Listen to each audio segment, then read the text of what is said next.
welcome to the Giant Beastcast. My name is Jeff Bacalar. It is, what is it? It's Thursday, it's Friday, it's March 18th-ish.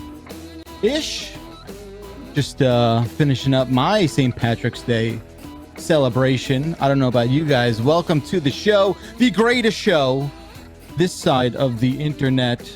Joining me today, Mr. Alex Navarro. Yes, I'm joining you Alex. from this side of the internet, the east coast of the internet. I'm here with you. It's the best side of the internet. Everyone knows that. Special guest today, Mr. Jeffrey Gerstmann. Sir, how are you? West Coast Online! I actually used to subscribe to an ISP that was literally WCO, West Coast Online. I remember. I got that. That's I got sick. that West Coast internet. I want to see You know, that logo. Comcast. I bet that logo was dope as hell. No, they didn't really. I don't know if they had one, but I did have. It was just straight up WCO.com.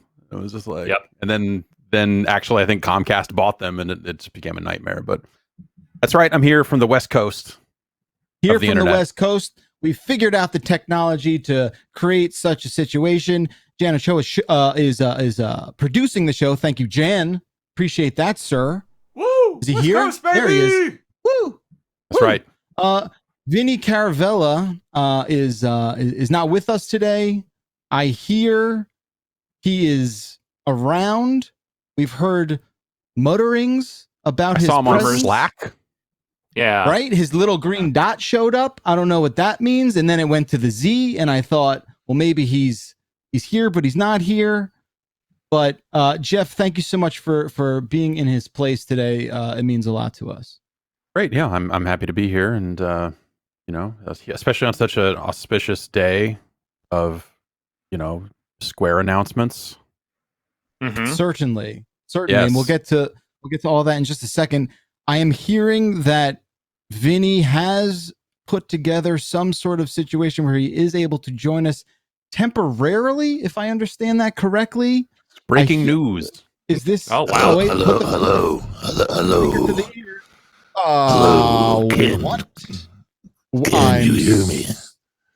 What? Yes. Is this the Giant Beastcast? Hello.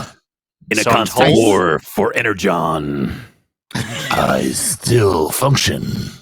Hi. Vinny, you've been away yes. narrating the beginning of Fallout 5. What exactly is Shepherd, going you on, bud? motherfucker. Hi, I'm here. Yes. Drinking my Now the tea. first thing I'm noticing Yes. is that you're wearing a different shirt. I am wearing a shirt. I'm wearing the tracksuit that has a full collar on it because I had a fun surgery on Monday where they had to go in through the front of the old neck there. So if you've been following the Tales of the Beastcast and the other Giant Bomb extended universe, you probably heard me talk about MRIs, other points of hospital visits. You may have watched the hotspot where I got a call from the insurance company live on the air. No, don't laugh. You might jar something loose.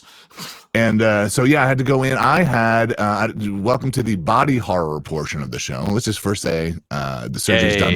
It's You over. made a promise. I want to just preface that you made a promise. We wouldn't enter that, but no, here we go. I had a herniated disc that was pressing against my spinal cord in my neck, and that needed to go away. And that has gone away. Yes. I'm question. very happy it went away, but why did they change your voice in the process? I don't understand. Was there a mistake? You can do some upgrades while you're there if you want. Oh. Ripper docs. It was a Ripper doc. I see.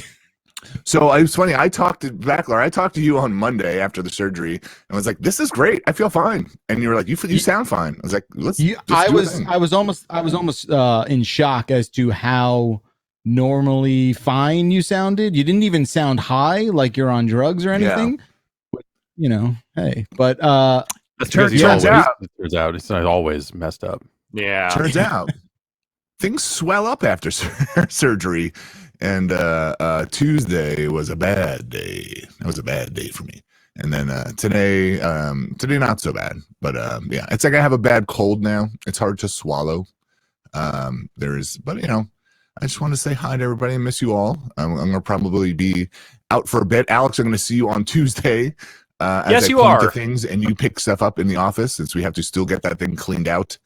So well, that if should I be ever fun. figure out how to get logged into that COVID website that they want us to sign up for, yes, I will see you on Tuesday. Yes, the you are not sick with COVID, you promise website. Yes. Yeah, I probably sound worse than I feel right now, but that's not true all the time. But you look great. You look great. Thank you very much. Yeah, I feel great. I've been playing some Story of Seasons, which I'll probably talk about next week if I am back in it. I can't talk too long now. I've got a limited time run here.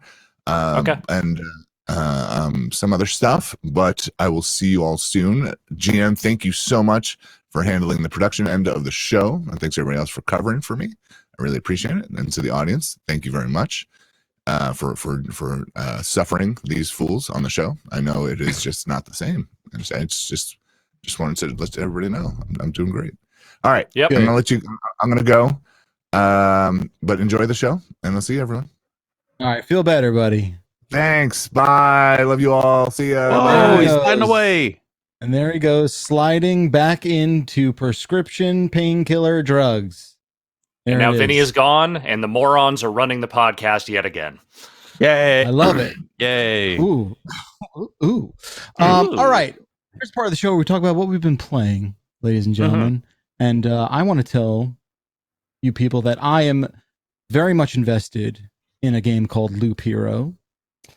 I'm playing that much more than I thought I'd be playing a week after I started it. I know last week talked a little bit about how I had not died in that game yet.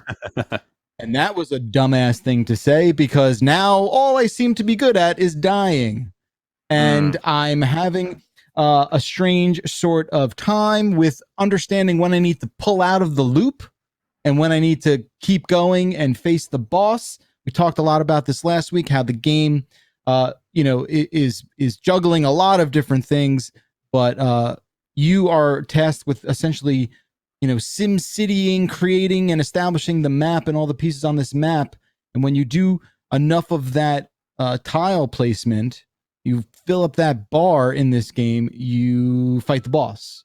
And I can't do the boss thing yet. And I feel like I don't understand sometimes what cards do and how they benefit me, but I feel like I'm learning at a very steady pace and I'm still really enjoying it. I think the fun thing about this game is that even if you're a disaster at it, which I feel like I'm flirting with that title, I feel like I'm flirting with like being a disaster at this game.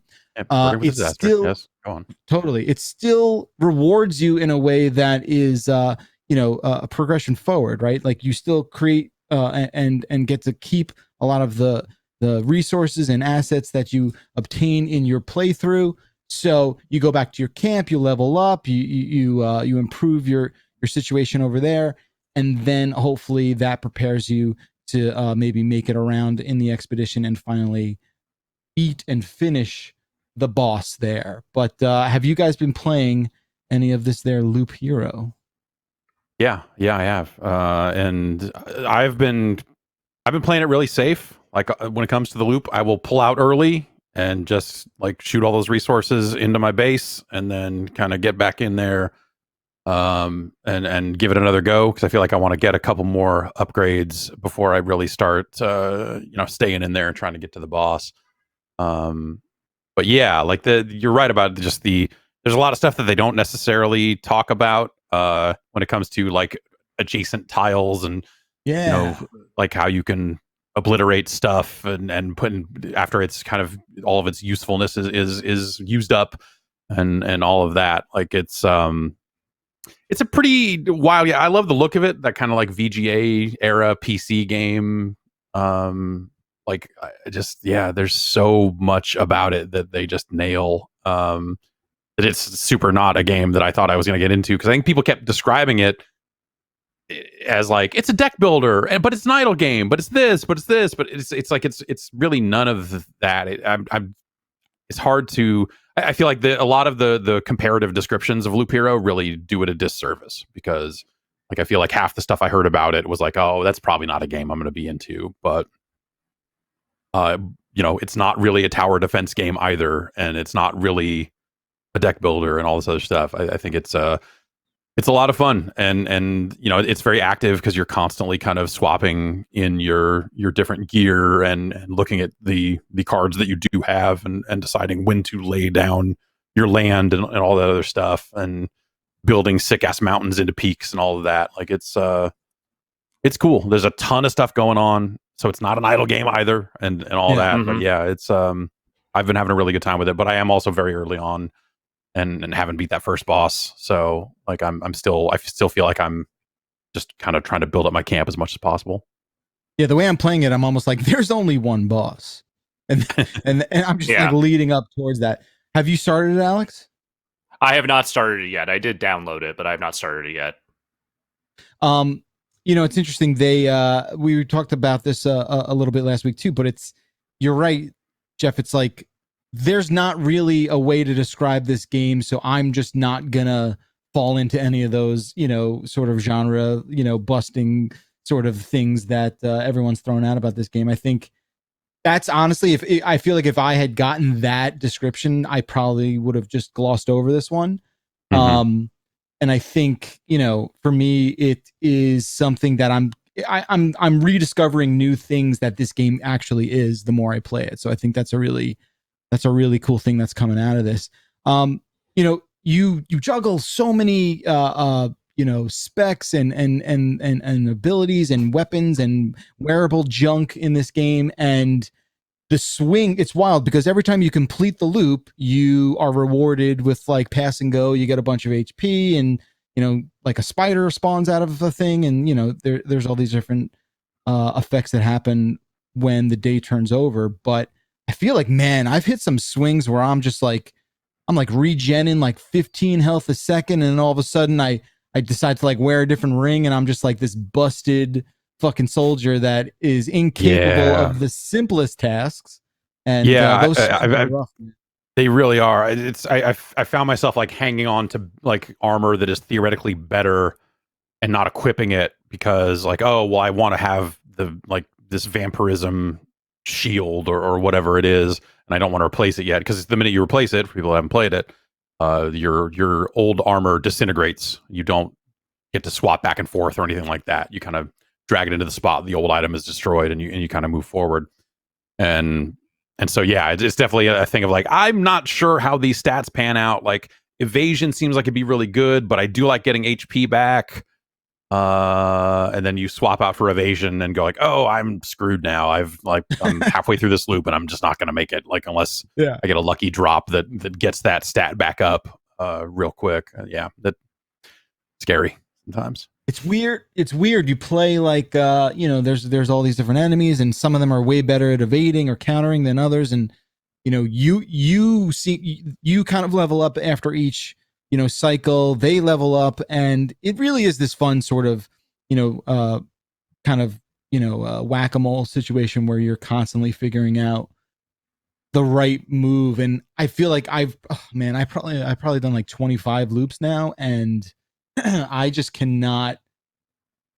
There's never like a thing that pops up where I'm like, oh, that's the thing. I got to go back and get the thing. There's all these like sort of generic, not generic, but sort of like, these little sprite icons that show you what you have. But I've yet to really discern a pattern where I'm like, oh, I got to wait for like the blue sword or the green shield or something like that. Either way, I'm digging it. That's Loop Hero. For me this week, I gotta say, I just want everyone to know that gonna have to say goodbye to a pinball machine next week. Oh no! What? Why? What's going on? Look. It's nothing. No one did anything. I'm sitting on apparently a very hot and in demand game. That's right. Guns N' Roses, unfortunately, is going to have to get on out of the Bacalar household. It's going to be a sad day, but I am going to stream it one more time. I'm going to dodge the DMCA one last time on Twitch, and we'll do one more stream. But yeah, it sucks. I got to give it. Apparently, there's like none of these games. Apparently, this is obviously a marketing sort of sample, and they got to get it to someone else to check it out. And the Jersey Jack people have been super cool with their loaner. So this is a new Guns N' Roses machine? It most certainly is, my friend. Oh, okay. Wow. Okay. Like- I thought you were like talking we're about the existing one, and I was like, how It's- are you getting... Yeah, it's just Chinese democracy, none of the other stuff. Great. Can Perfect. you believe it? Yeah. So speaking I of could. which, Honestly, I could believe that like Axel or somebody would be like, no, you need the new stuff, and then you get the Buckethead bonus, and then like that it would be a whole table based around that. it's up to you. If you want to watch like 10 minutes of this thing and see what this game is all about, just from a production value standpoint, I promise you will be like, oh wow, that's something I didn't expect. Like, granted, all the concert footage that they're using from this is probably from like 4 years ago, so everyone's a little older, maybe not moving around as much as they used to. I'm not really sure who that drummer is. They kind of go through drummers, the way a lot of these bands do. Yeah. I think his name's Frank Ferreira is maybe his name right now. Frankie. Anyway, yeah, Get on Frank the on the tubs, drums. Frankie. Yeah, get back there, Frankie. Get back down to tubs. But it's such a good game, and I don't know what the hell I was waiting for, but it has this parental advisory family mode where there's like a couple songs off that first album that just pop up when you turn off the filter. And I'm like, what the hell have I been doing? I mean, yeah, every now and then the game will be like, nice fucking shot, but other than that, you can't really tell they're cursing in the game, so it's like, what's the problem? Either way, everyone knows how jazzed I am about this game. I'm gonna stream it one more time, and then it's gonna go bye-bye, and I'm a little upset about it, and I just want to get it out there and talk about. I was worried that this was one of your like prize possession ones that was actually yours, and you were having to say goodbye to it for some reason, as opposed to one that was on loan from the Jersey Jack collection. Yeah, I mean, and those guys only make a game a year, so their production is not as mass as like a Stern. So I get it. I've had it for a while, and it's definitely due back. But yeah, all the ones that are mine are staying. They're not going anywhere. And thank you, Jan. Farewell, Guns N' Roses. It's been something else. But yeah, so is there anything new out there that you're looking to like get in and take a look at? Like, what's the newest, latest? Like, has Stern put anything out lately, or? Yeah, so they put out about 4 or 5 a year, and they just put out a Led Zeppelin game that I had for about a month. Before that one had to go back as well because, like I said, I either get when they send them out, I either get like a prototype or like a first run kind of thing, and then they're just like, we're gonna need that back, and I'm like, hey, no problem. There's like rumors about their next game. A lot of rumors say that the next one's going to be Godzilla from Stern. So, I don't look like, for me, the theme and the playability and like all the gimmicks and toys in the game are sort of 1-to-1, where it's like, hey, I'll play this, whatever, themed game as long as it's good. Like there's tons of games that are just like, oh, really? That theme wound up being this amazingly playable thing, and it works in the reverse way too, right? Where you have this like amazing theme, but they fumbled the sort of gameplay. So it's weird how that relationship exists. But in terms of like the one that I'm really looking forward to, yeah, there's really not anything on the horizon immediately that I'm jazzed about. But Stern they'll have a new one pretty soon, and then some of the indie guys. There's like this one indie pinball company called Deep Root, and they are coming out with a game that has an LCD screen in the lock bar. So like basically in between the flippers. Right. And I think, I could be wrong about this, but I do think it might also be touchscreen. So you can like interact with the game in that way. It's just really, all these indie outfits that, they'll do a run of like 1,000 games. And they're selling them to collectors they'll show up to pay $7,000 for it or something like that. It's not like Ken, who runs the bowling alley, is showing up and going like, I don't know, my locations can support, because they're out there in the field getting dinged up. So at that point, do whatever, right? Totally. I mean, you will have these sort of like bespoke collectors. Like the most famous one on the East Coast is probably Sunshine Laundromat, which is in Brooklyn. Have you been there, Alex? I don't think I've been there before now. I know what it is. Basically It's basically like a laundromat turned into like a bar pinball arcade, and the owner's like very meticulous. I mean, the way like you would treat your some fancy car. This guy's like taking care of all this stuff. So guys like that, where they run these sort of like almost museums in a way, they'll pick it up. And home ownership now is like gigantic in a way that I think a lot of it due to the pandemic, but home ownership is up in such a fanatical way that the majority of the sales now, at least from the guys that I talk to, is for homeowners, which is I feel like you're about to hold up a pie chart and just be like, well, statistics show that pinball ownership has risen 35% in the last quarter. Yeah. Forget Bitcoin. I'm all in on pinball. But yeah, that's the deal. What other video games that I've been playing, I can't talk about it just yet, but I am playing a very unique co-op game that I'm very jazzed about, and we'll be able to talk about next week.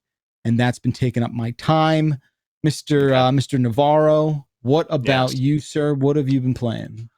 I've got a few things this week. I will briefly say that I am still playing a lot of Fights in Tight Spaces. This has officially become my Into the Breach of 2021. It is hitting that same pleasure center of my brain where I just want, like, I finish a run and I'm like, nah, you know what? I should start over and just do another one right now. Which I don't get with a lot of those games. I'm also having the exact same build up with this one, where it's now at the point where the opening chapter I can basically just blitz through, and then as soon as I start getting to the later ones, that's when I start running into problems or I start making dumb decisions, things like that. So it's basically hitting that exact same spot for me. Even though it is, I guess, not done. Like, it's technically in early access, but it feels pretty close to it, at least from a gameplay perspective, pretty close to done. But other than that, I have been playing a couple of other things. So I did decide to dig into Little Nightmares 2. So I liked the original Little Nightmares, but I didn't love it. Mm-hmm. I am liking this one a little bit better, but so, like, atmospherically, I love what those games are going for. The vibe of them is exactly my level of, like, creepy, but not just, like, disgusting, It's just weird, unsettling horror, not necessarily, like, righteously violent horror, which I like that too. But in this case, I think it works for what they're trying to do. I think I might just be hitting a little bit of a wall with that style of atmospheric kind of like side-scrolling platformer.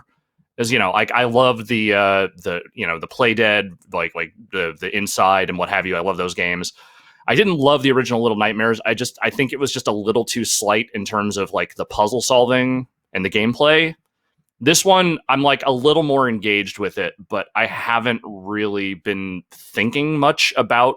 Again, it's like the gameplay is not a thing I'm really thinking about very much. It's just kind of happening while I am drinking in the visuals and the music and what have you. And, that's fine. Like, I'm totally fine with a game that I'm just like, I can appreciate the aesthetics and the vibes of more than the gameplay. But I think just like with those kinds of games, like I maybe just want something a little bit different now, because it feels like a lot of games that have kind of tried to do that thing have felt very of a kind. And like, I don't know that this one feels like it's really doing anything to kind of stand out from that style of atmospheric platformer. It's doing another one of those pretty well. Yeah, it is. I am definitely having the same experience with that game. I haven't played in the last week, but from what I have played of it, like you said, it is this sort of, Burton-y diorama kind of thing. And you're just sort of like living there, for better or worse, it isn't necessarily this memorable kind of thing, right? I feel like that's what you're kind of getting at, right? Where you just go through this thing, you enjoy being there. But what I want to ask you, I'm curious what you think, is like, what, because I agree with you, right? Like, I'm there with you. I want something else. What I want out of it, I don't know. Like, what could you put in this thing to move it for you? I don't know. There's like a couple of things I can think of. Like, all of those games have like kind of a similar feel to them, which is to say that the characters feel a little bit floaty, a little bit like the platforming itself is simplified to a degree because the character movement is not really meant for like serious precision. And it doesn't need to become like Super Meat Boy or anything like that. Like, but I think that I would like to see a different take on that kind of physics and that kind of like, you know, the puzzles that you build around that, because I think they all just kind of start to feel like the same float when I'm playing them. And just maybe just a different approach to some of the puzzle solving, because a lot of them are just kind of samey environmental puzzles that don't really change that much. Like none of the stuff that I'm playing in Little Nightmares 2 feels, and granted, it's been a long time since I played the first one, but none of it feels really that different from the kinds of stuff that I was doing in Little Nightmares 1. And that stuff felt very similar to the kinds of stuff you would do, maybe less so in Inside, because that one did involve some let's just say some meatball rolling that was a little different than maybe some of the other stuff. But like you go back to like their first game, like Limbo. I just feel like Limbo. Yeah, Limbo. Like it's just a lot of games have kind of been chasing that Limbo thing, and that feels to me like it's a very different visual style, but like the gameplay is just not really hitting for me in a way that I want it to. I don't know. I think that stuff that stuff I don't I can't get into it.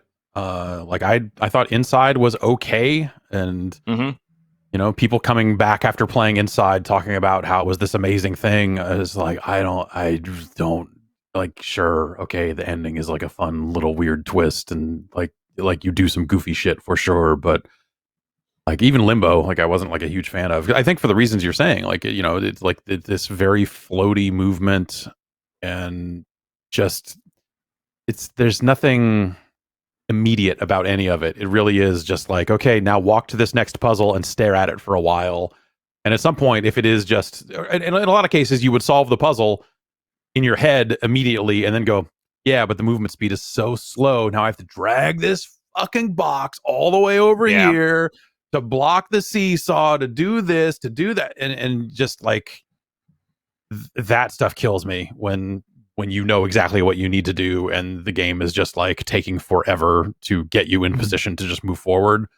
Like I almost wish it was just like, just take the platforming out of it and let me just drag a mouse around. Like just, you know, make a fun physics puzzle game that I play with a mouse or something. I don't know. It doesn't. Yeah. Like the platformer stuff just seems crammed into it almost. Like I do love Inside a lot, but I think that it just in the ensuing years, I have not seen too many like really novel spins on what, you know, Playdead was doing with those games. And like, I think that Little Nightmares maybe gets the closest, you know, as a series to that stuff, but it just doesn't, other than the visuals and the atmosphere, I just don't feel like it really grabs me in the same way that other stuff does. And I think that I just want a more novel, a more different spin on that kind of stuff. And some of it is, like I said, like the physics and whatnot. But like, I think you can do those kinds of physics puzzles well, even with a very kind of floaty game feel. It's just that what they're doing is not really that inventive from what I've played. And, you know, it's like, and like you said, like it gets frustrating sometimes when it's just like, okay, I know the exact sequence of events I need to do. And it's literally, I am pressing this jump button like a half second too slow over and over and over again, because I can't quite judge the level of jump I need to be doing based on these physics. And, you know, it's not that hard of a game. It's not that frustrating. It's just that when you do run into those little walls, it feels like this just could have been tweaked. Like this isn't even really like a hard thing. It just doesn't feel right. Yeah. I definitely think the whole trial and error thing that happens in a lot of those, especially this game and the Playdead games can get, you know, a little tiresome. What is Playdead doing something else? Do we know if they're doing another game? I'm gonna say they're probably doing something else, but didn't they change like a lot of personnel or something? I think they did. I want to say they may have gotten bought, but I don't remember. It's been so long since the last time I heard them even like announce something. Some like vampire bought them. Yeah. But yeah, so that's Little Nightmares. You know, I'm liking it, and I will probably continue playing through it. But I feel like I'm going to end up in the same place, kind of I did with original Little Nightmares. Is I will play it, I will enjoy it, and then I probably won't think about it too much again after that. Yeah. Thankfully, they're not super long games, from what I understand. No, for sure. What else you playing? The other thing I tried out this week, which I have not gotten very far in yet, but I am at least digging the initial hour or two of it, is this game called, and I'm probably going to butcher this pronunciation. I apologize to the Swiss. It is called Mundaun, and it is a first-person horror game that is now out on PC and on consoles. And the style of it is very folk horror, in the sense of you are a person returning to this remote mountain village in the Swiss Alps. You are there because your grandfather has passed away in a tragic accident, and you are trying to find out what happened. And almost instantly, shit starts getting real weird when you get there. And the style of the game is this pencil-drawn, kind of not exactly black and white, but sort of like black, white, gray, and a little bit of brown kind of visual style. Situation? Little sepia, yeah, but it's all supposed to be like pencil drawn is the way they're framing it. And what they are doing with that effect, I think is pretty effective. Everything looks like a little bit grotesque, but not in a way that looks like ugly necessarily. Like there is an artistic miserableness to the whole thing, but it's got a real cool vibe to it. And the early goings of that game, you're not doing a whole lot other than just kind of walking around the town, kind of getting a feel for what the hell has gone wrong here. But what is gone wrong seems novel and interesting, and so all the voice acting is in, I forget what the native language of Switzerland is. I don't remember if it's German or if it's a different dialect, but it's all in native tongue, and then subtitled, and that it kind of like, I think that's a good choice. Like, I don't think it needed to have English voice acting necessarily, but yeah, I don't know. Like, it's a lot of horror stuff I tend not to get into in games because it just that stuff tends to rely too much on jump scares, less on menace and dread, and more on just here's a thing screaming at you. And this feels, at least in the early goings, a little bit more atmospheric and a little bit more just like, hey, there's a lot of weird shit happening here, and you can just kind of drink that in, as opposed to monsters chasing you and things, like just horrible, grotesque violence happening around you constantly. So I don't know, like I'm vibing with it kind of right out of the gate. Yeah, I like the look of it. You did this to me before, you did it to me again. I'm gonna have to play the thing that you are playing. Thank you. I'm sorry. I'm sorry that I would ever recommend a video game to you. Wait, what was the last? Consider yourself influenced. You're a bad friend. Yeah, you are a bad friend. What was the last one? I don't remember, but you do it all the time, I feel like. Oh, okay. Well, this NHL series. Oh, no, I would never recommend that to anyone. Check that out. Yeah, it was you. You made me get 5 pinball machines. What else are you playing? Is that it? That's mostly it. Yeah, I want to play more of Mundaun. I'm a little less jazzed to dig into Little Nightmares, but I will probably play more of it. And then, my nightly Fights in Tight Spaces runs are still running my life. Fights in Tights. I like that. Okay. Mr. Gerstmann. Hi. Welcome to the show. I mean, in keeping with the horror theme, I have also been playing a horror-themed video game full of, dread and fright and a lot of really horrible... I'm playing Stubbs the Zombie. Ah, yes. In Rebel Without a Pulse, which is back out, baby. They re-released it on PlayStation 4, Xbox One, Switch, and PC for $20. And it's a 2005 game that originally came out on the Xbox and runs on the Halo engine, which is weird. So all those details flowing back to me now. Did you played it the first time it was out? Yeah, I did. Yeah, I reviewed it back then, and I remember it being a charming video game, and it still has some parts of that, but boy, it is a 2005 video game in some bad ways. There are definitely games from that era that I think hold up. This one, it just it's empty in a lot of ways. It's almost shocking, like how infrequently things happen in this game, and how much of it is you just like running down a city street and seeing like there's 2 cops down there at the other end, and I'm just going to keep shambling in that direction and eventually get to them and eat their brains. it's a bizarre video game to bring back, and the other thing. So this Alex and I recorded a quick look that then, for some reason, the video died on my end and was this jittery mess. So I ended up re-recording it myself. So I have played a lot of this specific chunk of Stubbs, re-recording it over and over again.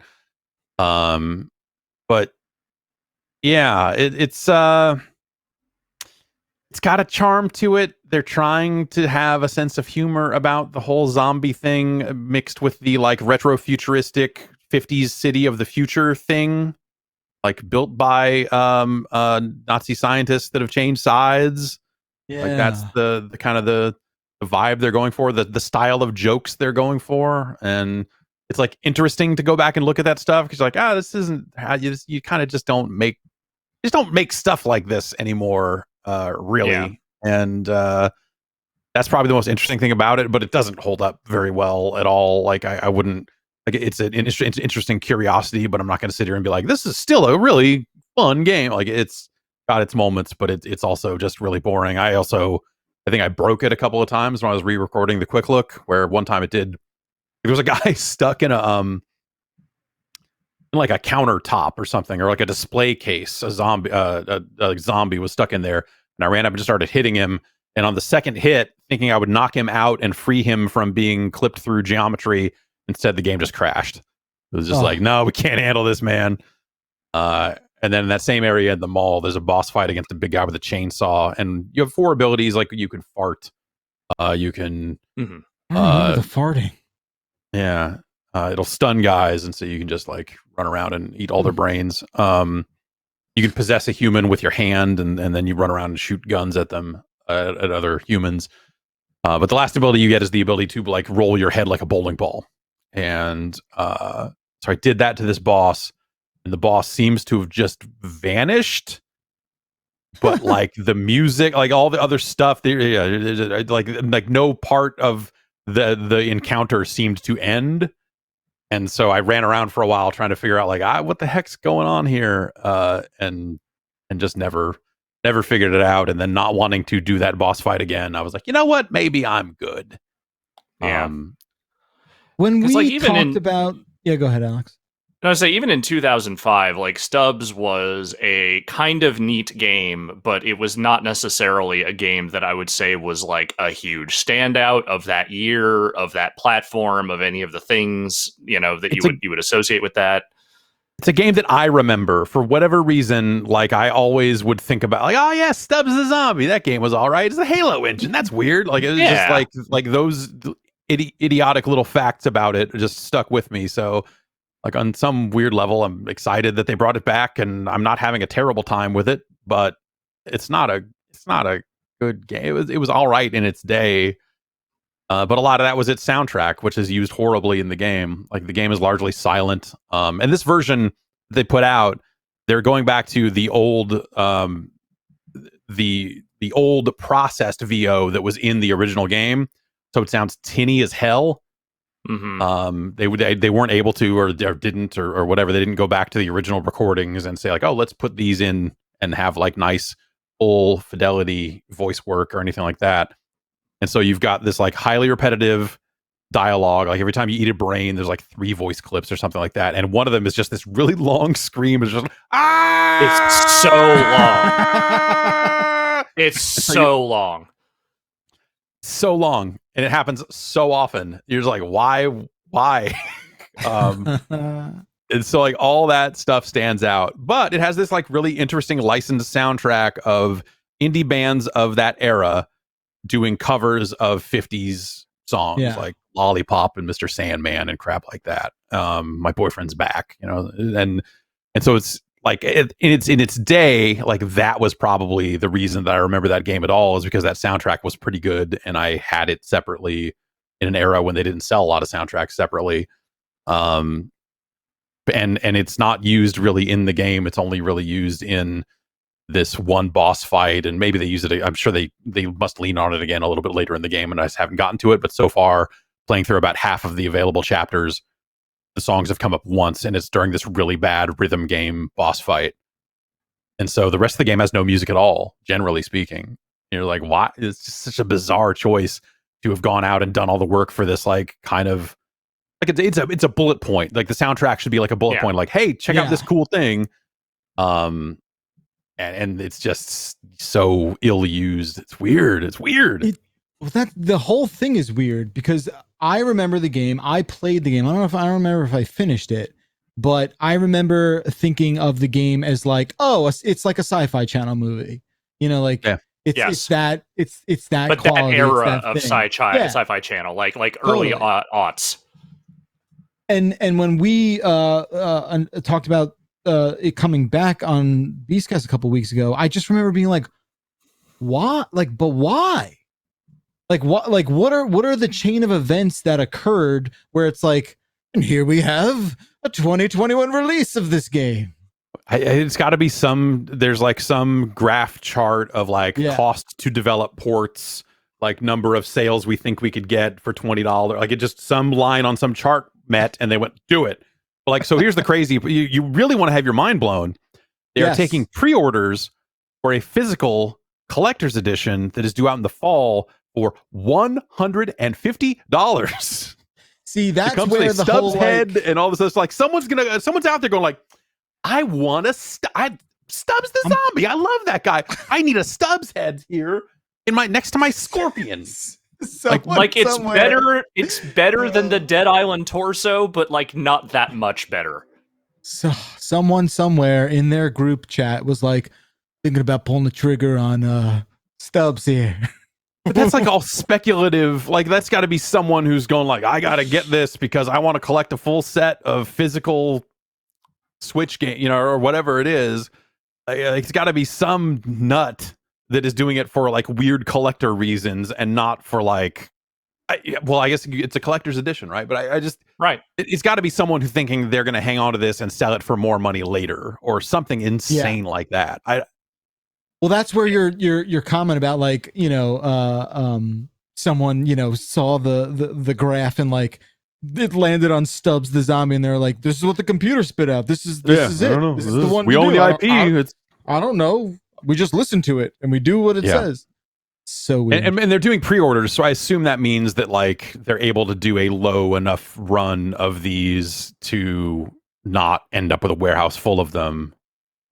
But also, they probably have to press up a minimum number of. I guess that number is probably way lower than it used to be. But yeah, they're doing it as a pre-order thing for fall release. So I assume that gives them the ability to say, "All right, we got 700 pre-orders, so we're gonna make 800 of them, and then we won't lose any money on it." So maybe it's a pretty safe thing for them to do. Which then you start running through that, and you're like, maybe this is going to be worth money at some point. Like all those. It's not going to be a huge run. There's no way it's going to be a huge run of these things because who would do that? So, these are rare. Got to get it. Sit on it for 20 years. Oh, God. I'm going to put my kid zombie to college head will with only that appreciate value. Yeah. Is there anything else you've been playing, or is that it? It's that Loop week. Hero. That's pretty much it. I'm gonna check back in. I don't know why, but the next gen or the current gen versions of Avengers, I think, launched today. So I'm gonna give that a look and see what they have done. All the talk about what they have changed from a gameplay perspective sounds like it might be making the game more of a grind, which seems like an interesting choice. But I just want to see if how much better that game runs or feels or anything like that now that they've put those new versions out or are putting those versions out. I'm not sure what the timetable is for it, but it's supposed to be today. Interesting. Okay. Yeah, that's really it for games. I have been watching, we haven't talked about this in a while, but I found a new show that has taken up my evenings in a way that has not happened since we blew through Dark, that German time travel sci-fi show on Netflix. But now my wife and I are just destroying all 4 seasons of Search Party. Have you guys heard about Search Party? I've not heard about this. Okay, well, I don't know if you want me to like tell you about it or can you give me the really basic log line that you would get from just watching the early goings of the pilot? So in this is the reason we heard about this was through, I had heard about it. I didn't know anything about it. The show Stacy's working on right now, one of the producers was a producer on this show, and that's how we started watching it.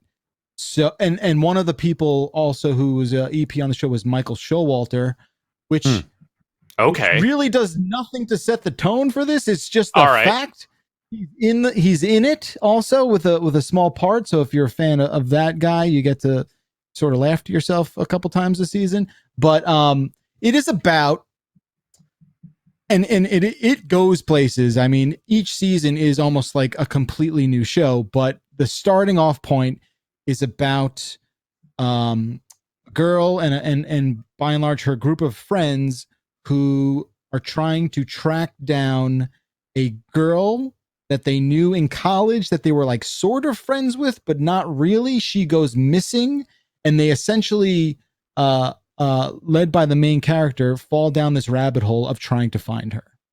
Okay. And that's the show. And then it's just a roller coaster with really out a track, and it's sort of all over the place. But I definitely recommend checking it out. You said there's 4 seasons of this? I believe they just released the 4th season. I don't know if it's the last one, but they're 22-minute shows. So we do like 3 a night without even blinking. So you really make your way through it kind of quick. Definitely a dark comedy, but a lot of fun. So there you go. Drop that and start watching old episodes of Knife or Death, which is what the hell is that? It's a game reality. Okay, you know those YouTube videos of dudes in driveways with knives cutting ropes and stabbing stuff on a timer? Okay. Yes. What if that was a like dark looking game show, reality show filmed in a warehouse and hosted by Bill Goldberg? Oh, that's that show. Okay. Yes. Right. So it's like different guys coming in with different knives. There's and a guy has to like look at the knife and go, yes, this knife is safe to use. And they try to, and it's fucking terrible. Oh yeah. I've only watched like an episode and a half of this, and I might not watch any more of it because honestly, once you've seen it once, you go like, yeah, all right. Just Bill Goldberg looking like he's pushing out a terrible fart in that first little clip of him there. My goodness. It is definitely like, and it's like he's far away. Like he rarely. I don't think in the episode. I don't know that I ever saw him interacting with any of the contestants until like the very end or something. It's like him and some other dude sitting up in the rafters, just looking at it, going like, he's got to cut through this meat wall now. So here's a question I have about this. Well, I have several, but I'll start with this one. Bill Goldberg, not really known in his wrestling gimmick, or for what I know of his personal life, for being a big knife guy. Do they ever illuminate why he's the host of that show? Does he ever express any real love for knife sports? Because knives can't kill him. Yeah. I mean, no. It's like the only thing that can kill him is punching through car windows. Yeah. No, I don't know, but I feel like there's some dark undercurrent. Like I don't keep up with what the fuck is happening with television. But I do understand that Bill Goldberg has hosted multiple TV shows over the years. Okay. And and this just seems like probably another opportunity for him to get a check or something. I feel like most of them were about cars, and they would be like, Bill Goldberg loves cars. But I don't know if they ever came out and said Bill Goldberg loves knives. Okay. But it's like guys coming with like different knives, and sometimes the knives are bad. And sometimes comes with a knife that's like, this isn't like for the course that they're gonna have to run through. This knife is like too thick to make the cuts you're gonna have to make. And one of them are just like, we hung a chicken from a thing, and you got one chance to cut through the chicken all the way. And if you don't, well, you get a time penalty or whatever. And it's just really stupid shit. Like you got to cut apart a wooden box enough to empty, like they fill it full of grain or something. And so it's just like dudes just hacking at blocks of ice or wooden blocks or something with these big dumb knives, and they're getting so tired out sometimes, like and watching these fuckers. Say what you will about that's all right. Say what you will about the homebrew like Texas Blade Sports, YouTube videos and what have you, and maybe the chintziness of those courses, there is a precision to what they are doing in those. And there is a determination of like, yes, this is the optimal blade for the course that I am working on. And there is a purity to that I respect. I don't know that you can turn that into a big, stupid reality show in a way that captures the ramshackle spirit of what's great about blade sports. What if I told you at the end of it, they have to like trudge up a flight of stairs and like stick the knife in a button or something to stop the timer? And there's like fire shooting out around it. I think that's a lot of pageantry for no reason, man. Really I'm here for the blades. It's so bad. Like they're dressing up like a guy walking forward with a knife and cutting stuff to be like, I don't know, what if we put some pyro? Could we do something like that? Like to make it pretty it up a little? Dude, I mean, but that's what's amazing is like some dickhead saw a video on YouTube and was just like, I bet we could get 3 seasons out of this. Yeah. And that's the truly crazy part about it is that like, I think, yes, the YouTube videos of guys that have set up courses in their driveway for that type of blade sports, I think that is way more engaging. But the way they try to dress it up for this thing and be like, this guy, when he's not doing this, he's doing fucking Scottish war reenactments, whatever they're doing, just like they always have to get into the contestant background just a little bit to kind of dress it up in that reality show way. And it's just fucking crazy. I mean, we're watching the promo. I mean, it looks way cooler than what you're describing, though, right? Like, look at that guy cutting his chicken, though. It's just insane. It's wrong. just insane. I'm a purist. If it is not a bunch of bored Texas dads in a driveway, I'm not interested. Yeah.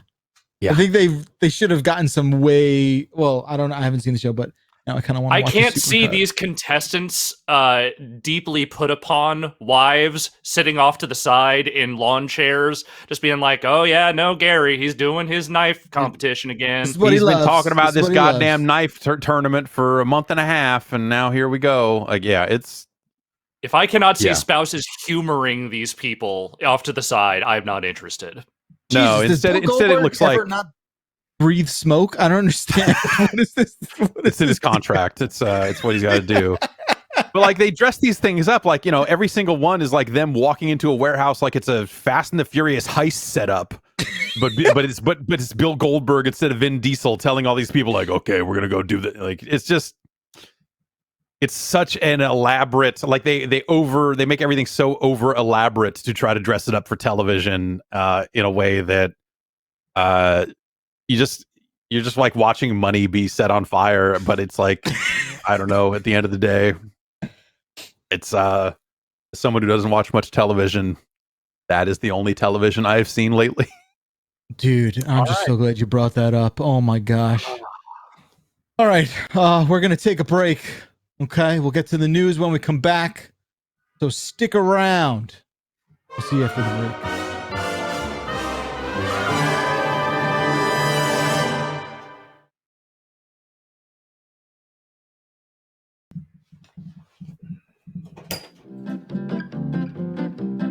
Hey everyone, this week's sponsor is Harry's. So, we're always saying on the Giant Beastcast that too often we're choosing between quality or a fair price when it comes to shaving. And as someone who does not shave, I'm going to talk to Alex Navarro about his experience with Harry's. Alex, what was your experience like with Harry's razor? Well, as a hairless face person, let me tell you that I hate shaving. I despise it. It's an unpleasant experience, and I don't enjoy it in the least. That being said, I have tried the Harry's products, and it is, as far as shaves go, a quality shave, in my opinion. Well, here's the cool thing, because your smooth face is endorsement enough for me, and what's pretty great is we have a very limited offer for Beastcast listeners that want that smooth Alex Navarro face, which I think we've just somehow copywritten and trademarked, and that is ours now. But if you do want the trademark Alex Navarro smooth baby face, we are doing a promotion with Harry's. Go to harrys.com/beast, and Harry's is working with us to offer their starter set plus a free body wash for just $3. Again, harrys.com/beast. Harry's, as you know, delivers a very close shave, according to Alex Navarro. And guess what? All that expensive razor crap that you don't want to deal with, it's not a big deal with Harry's because they only charge $2 per refill. Harry's has always made that their passion, and that's why they're able to offer that low price. They bought their own factory. They sourced their own manufacturing. It's all under the Harry's name, so they can offer that cheap refill price. Again, do us a favor. If you're interested in checking out the smooth Alex Navarro face, which again, Alex, you're really giving us a lot, lending us that trademark of yours here. Oh, I'm taking that right back as soon as we are done here. That's fine. As soon as the sponsorship is over, all the rights will then return to Alex Navarro. Just want to get that out there. Once again, harrys.com/beast. That is over a $16 value for just $3. Check out the Harry's starter set, the free body wash for just $3. It's a great deal. 5-blade razor you'll get with a weighted handle. What's that weighted handle like? Is that like, it feels like it's got some importance, right? What's the deal? Yeah, it's got a little heft to it. It's got some balance to it. It's nice. You feel like you're doing something important shaving your face. You get the foaming gel, a travel cover, and some travel body wash. We're pumped about the deal. Once again, harrys.com/beast. Thanks, Harry's.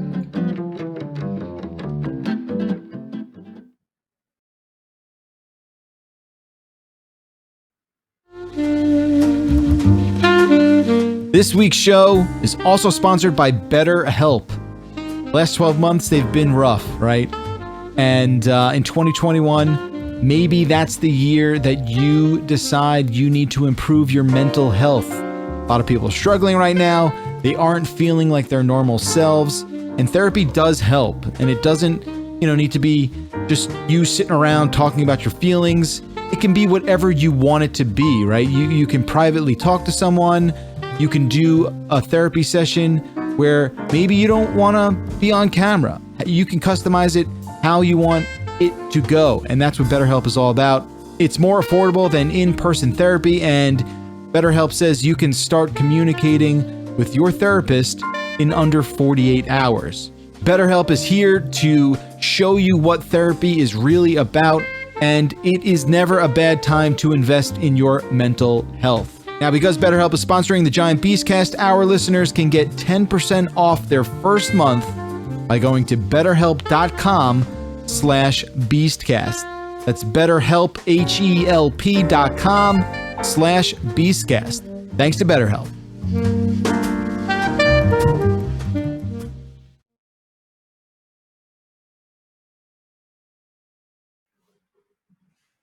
Well, hello. Welcome back to the show. It is the news portion of our program right now. And I got to say, you guys, how are we feeling about round 2 of PSVR? Huh? They should do it. Will be one? Yeah. They should do that. That's what I think. The news out this morning is a reveal of the PlayStation VR controllers for PlayStation 5. They are not Move controllers. Yay! Did they finally sell out of those? No, they just ran out of USB, that whatever the fuck interface that was. So they're just and all the batteries in them stopped holding charges. So they're just like, well, got a warehouse full of junk now, I guess. So they actually look like I want to say not the Vive, but like the way they're Oculus controllers, yeah, the way Oculus evolved into the separation and sort of like the grippy finger tracking kind of orbs around each one of your hands, if that makes sense. Yeah, why is the hand orb now the determinate, like that is the style of VR controller? What is it about the hand orb that is vital to that whole thing? the rings, the ring on the controller, so they're doing an inside out tracking, so the tracking will come from the headset itself, and so those rings are used for part of the tracking. Okay. So it'll help kind of pick that stuff up. Yeah. Yeah, they look like Oculus, like they have the same kind of button configuration. I think the main difference is that they'll have haptic feedback in the triggers, the index finger trigger specifically. I don't know if the grip triggers will also have it. It didn't sound like it would, but on the index fingers, you'll be able to have the same type of triggers you get on a PlayStation 5 DualSense controller. Yeah, and I need to have an Oculus controller here. Hang on. Oh, there you go. So it's like they're definitely leaning into like haptic feedback, the finger touch detection, which I don't know if that's the same as. Isn't Oculus all about the finger tracking, right? And so they will kind of be able to track an index finger in a few different positions. Is kind of how some of that stuff works. It's not like a pure 1-to-1 finger tracking, but it seems like they will. And I don't actually know how they do it, honestly, but they will detect when your finger is like resting on the trigger versus pointed out, and be able to do some stuff around that. So I assume this will be pretty similar. That looks okay. That's the same. The image that we have up on screen here. Okay, I just wasn't sure if the buttons were going to be on the same side as they are on the Oculus controller, or if it was like the other end. But yeah, it looks like it's on the inner edges of it. Okay, yeah. So that's split them up. Yeah. That's exactly the same as the Oculus configuration. Basically, they've got a couple of extra buttons there for what appear to be like an options button and like a share button or something like that. But that's the same. I feel like most people. I mean, I've used them a couple times. I can't really say I don't like them. I feel like they work pretty fine. You like that Oculus style of controller? For the types of games that Oculus tends to put out, it's fine. Yeah. I don't think it's as refined as like the index controllers and some of the other stuff out there. But I think if you're looking at this as, hey, you're maybe going to play more seated experiences because it's a console, or just like some of the other stuff that isn't necessarily trying to do that full on room scale. I think the Oculus controllers are really good. But yeah, like if you're just after like, I want full fidelity, as much tracking as possible for this kind of room scale sort of experience, I think the Vive and some of the newer stuff on that end of things, I think does a better job with that than the Oculus controllers do. Yeah, I mean, this news is not necessarily thorough in a lot of ways. Yeah. It's more of just like, hey, here's the controllers. There's going to be new hardware, for the PS5. I guess for me, like the biggest sort of news is that it's only going to need one wire to connect to the PS5 instead of like the Predator, thing going on. And like all the pass-through breakout box stuff of the original PSVR, I think they at least seem to be setting it up for more like, hey, you will just plug this into the USB-C port on the front of the console, is it what I'm guessing? But I mean, this is telling though, right? Because like they're going to the trouble of manufacturing a new controller style as opposed to repurposing old existing unsold hardware. They are, it seems like they're refining some of the aspects of that design for, and not just for the power of the PS5, but just for the overall user experience. Kind of sounds like they're actually committing to doing this in a way that maybe we weren't sure for a while they were really serious about. Yeah, and the thing to note here in the blog post that they ran is near the bottom, like this sounds like this isn't them announcing it to say like, hey, it's coming out soon. This is them announcing it because they're about to send out dev kits and they know they're just going to leak. So rather than have a shot of a controller leak out from some developer ending up on some blog somewhere, there's like, fuck it, let's just put out this announcement ourselves, and that'll be that. And also, I think this, if you think about like this puts them closer to the Oculus standard. So devs that are already doing work to support those controllers, I guess, is that a lot of that work, or a lot of the, when it comes to how do you want your buttons to do what and all that, like a lot of that will probably carry over. And that's probably good too. The Move controllers were just such weird things, or they could approximate a lot of the same type of things that the original Vive wands would do. Right.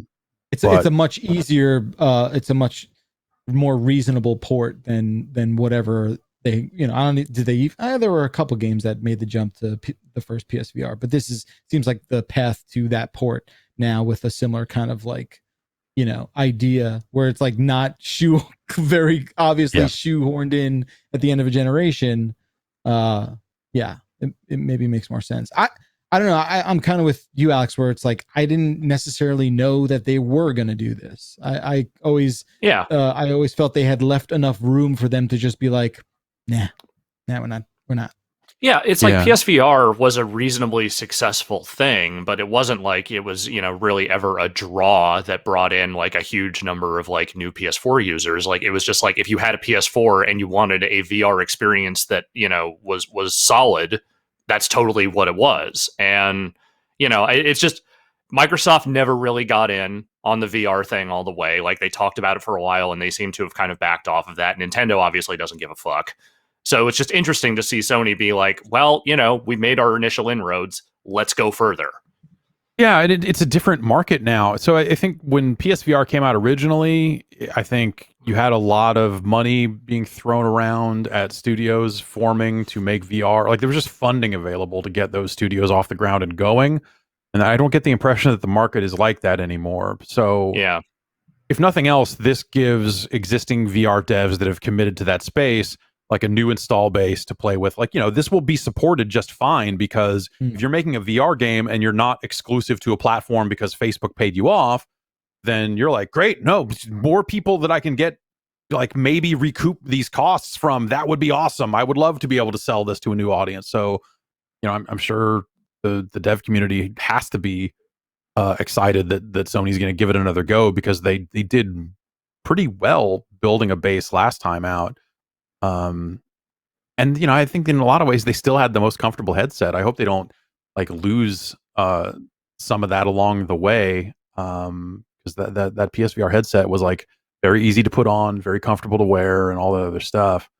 Other than the wires, like I thought that thing was great. Yeah, especially that updated one with the better earphone things. Like it's pretty good. I have a Valve Index in the house that made me ill, and I haven't played it since, and I'm now scared of it. But I did always want to get back to finishing Astrobot. So, man, I mean, for me, it's not like, very long. Okay. No, I know. For me, I'm trying to think about how this thing's going to connect, and presumably, is it just like going to be like a USB 3 situation? Like, how? I bet it is. That's how a Quest connects to a PC now, is just over, USB-C. So I imagine that they will do something, because they did tout like a single cable solution, and I'm guessing it's that. It's not going to be some breakout box and HDMI pass through and all that other crap. It'll probably just be like, yeah, plug it in, it'll go. It has to be. It has to be. Dude, do you remember all the fucking nonsense with like, this box is the Gen 1 box. It can't pass through HDR, so you'll want this SKU and then like, look, we know you guys shoehorn this in at the end of the gen, like, but man, that was just no fun. Yeah, it was a bad situation. Like, so I ended up not buying one for home until that updated model came out that did come with the box that could pass HDR, and then I remember bringing it into the office at some point, and I think it's still there somewhere. So I don't even know where my PSVR is. I'll be curious. I bet it won't, but I wonder if there will be any kind of path for PlayStation 4 PSVR games to support the new headset and tracking and all that other stuff. I imagine that's probably too much dev work to be worth it, or to happen automatically. Probably is a no-go because just how the tracking is so different. But that would be cool if that stuff worked. Because right now, like doing VR on a PlayStation 5 is dumb. You have to get an adapter from them through the mail and then hook up the old camera because the new PS5 camera won't work with it. And all like you just basically have to keep all your PS4 stuff plus their adapter, and that's not gonna do that. I'm not gonna do that. As someone who doesn't know where his PSVR is, I'm not gonna do that. I don't want that, man. But I do want. I want to expand my storage immediately. I need that we all do, list. Man. I don't know what the hell it is. Is it a list that's coming out? that they're just going to be like this one and this NMV and something like what? Let's do that, friends. It's March, right? When did you say? It's supposed to be summer. It's supposed to be summer was the leak. That wasn't official info, but said that they would be working on that stuff and having firmware updates by summer. But that seems like that it's a problem that only gets worse as more games come out. So you would like to think that they might try to tackle it sooner than that, but things move slow. It's a weird time. It's also a problem because I'm starting to think, I don't know, when I first used an NVMe drive, it just sort of popped in this motherboard and it was fine. And like, I didn't, then I got out like I was testing out a PC at the end of last year, and the NVMe was in this like cooling chamber. And I was like, okay, I guess these things tend to heat up now. So we gotta keep them cold, keep them cool. And I'm worrying, is there a situation where like I got to start putting thermal paste on my PS5 NVMe? Oh, I think one of the other things they said might come with some of that summer firmware was additional fan profiles. So they may You're gonna say another fan. They're just gonna rise up out of there. No, so they may be running into some thermal issues there along the way. I don't know. I don't know how that ends up. No. But yeah, those things can run pretty hot.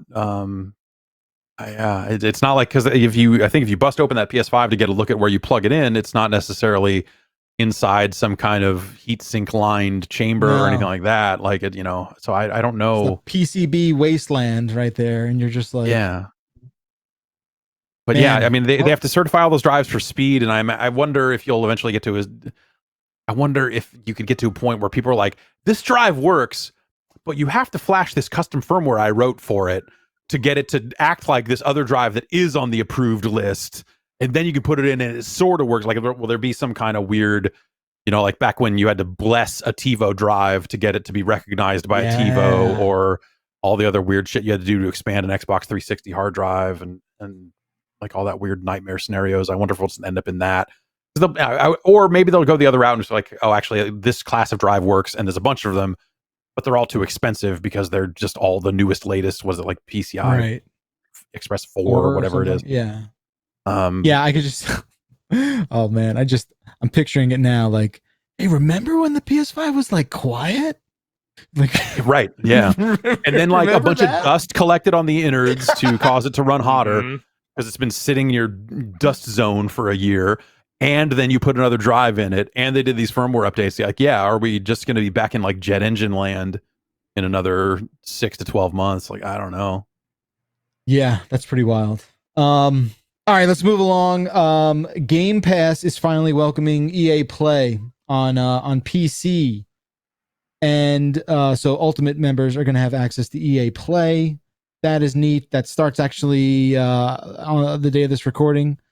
Thursday the 18th at 5 o'clock Eastern. Game Pass on PC will have access to the full library of EA Play games for no additional charge. That's 60 games. That's the baseline. Yeah, that's the vault, and because they do a higher tier for all the day one releases over at EA. But yeah, so I think this just gets you Anthem. No, it's more than Anthem. But yeah, it's like 60 games, I think. Yes. Yeah, this has kind of got delayed a little bit, right? This seemed like it was supposed to happen sooner. And is this happening in conjunction with the release of the EA desktop app? It sounds like it is. Yeah, I wonder if there was just a problem on the EA side where they weren't able to ingest your Xbox Game Pass credentials properly or something. Yeah, there's going to have to be some sort of handshaking with the desktop app for PC players. So enjoy having that program as well. You're going to need that. But yeah, Game Pass continuing to refuse to be a bad deal. It's pretty indisputable at this point, as far as I'm concerned. Yeah, that Outriders one, it's like, not that Outriders looks like some amazing video game, but it looks like the perfect Game Pass video game in terms of like, this is a game I probably would totally pass on for $60, but boy, I'll happily play it as a thing I just get for this thing I'm already subscribed to. Certainly. Also in the news, in the world of downloadable streaming nonsense, GeForce Now is doubling its price. It's going to cost $10 a month or $100 a year. NVIDIA has announced in a blog post. So the thing that I don't know anyone who's really a big user of that. I've actually had pretty damn good experience with it when I've played around with it. I don't actively use it, but it's more expensive now. Yeah, I think I know one person that has been using it, and it sounds like it's pretty good at doing what it says it's going to do. Yeah. And them announcing it this way of like, if you had an account as of yesterday, you're grandfathered into the founder pricing. But if you sign up today, too bad. Like don't love that. I kind of wish I would have signed up for it now. It's a thing that I would never use, but I'm like, damn it. Priority access to cloud servers, which I don't know. Is that it's just the thing that I guess was a problem? I don't know. But it differentiates them from the free tier, because on the free tier you might hit a queue, I think is the idea there. So if you are paying them, then you are, not going to hit that queue or hit it way. You do not want to be in a cloud queue. No, yeah. I don't want to click a button and be like, all right, come back in half an hour. Joe in Texas is too busy playing marathoning. Yeah. But those free users, I think, are limited to 1 hour sessions anyway. So. I think we're starting to get more and more often cloud queue with PlayStation Now. I know this is not a popular service, but my son really enjoys the Lego Movie game. And that seemed to be the easiest way to play it. Sometimes he's waiting, 60 seconds to pop in. Not terrible, but interesting enough. They added more downloadable stuff to that. Like, I think this is the last time I looked at it. Last time I looked at it, it was all cloud stuff, and it was all like just the dregs of downloadable PS3 games. Just like, here's this weird Call of Duty knockoff that came out for $8 9 years ago. Like, no one wants to play that. Yeah. Pretty strange. This is pretty odd, because I assumed that the new Xbox consoles were actually doing a really good job with download speeds, but apparently there's a feature coming out that's in the insider, testing realm now, and will presumably be rolled out. But there's a feature now that will allow Xbox users to suspend your game that I guess is running in the background in order to improve download speeds. So I guess the idea is that, it frees up some sort of resource that it can then redirect and devote towards the downloading of a game to improve speed. But like I just said, I mean, I had not noticed any, if anything, I saw a tangible improvement generationally. So there's a difference for sure, but I have noticed sometimes, even on the Series X, like if it starts trying to download updates in the background, like games will sometimes like load up slower. Not necessarily like the game itself runs bad, but it takes a while for it to actually boot up correctly. I've also just had like weird stuff occasionally with the Series X and like games booting and then just being like, nope, going back to the home menu. Okay, boot up, going back to the home menu.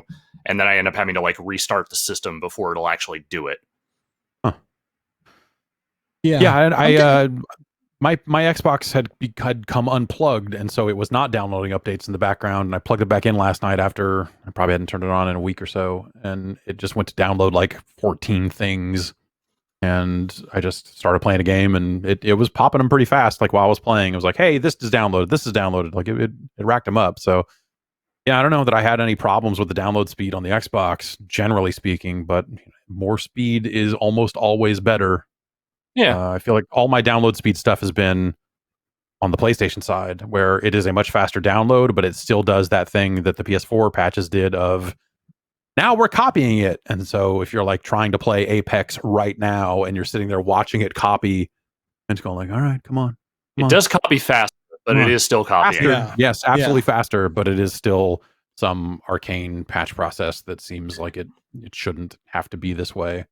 And also, not to just talk about the storage stuff more, but the thing I keep running on the PS5 is I have an external drive for my PS4 games, and if I don't keep enough free space on the internal drive, those patches for PS4 games will fail. Like it almost it seems like it needs to download it to the internal drive and then copy it to the external. And so if I've got the internal drive jam fucking packed because it's like, I don't know, 150 megs, whatever, however big that thing is, it is always full.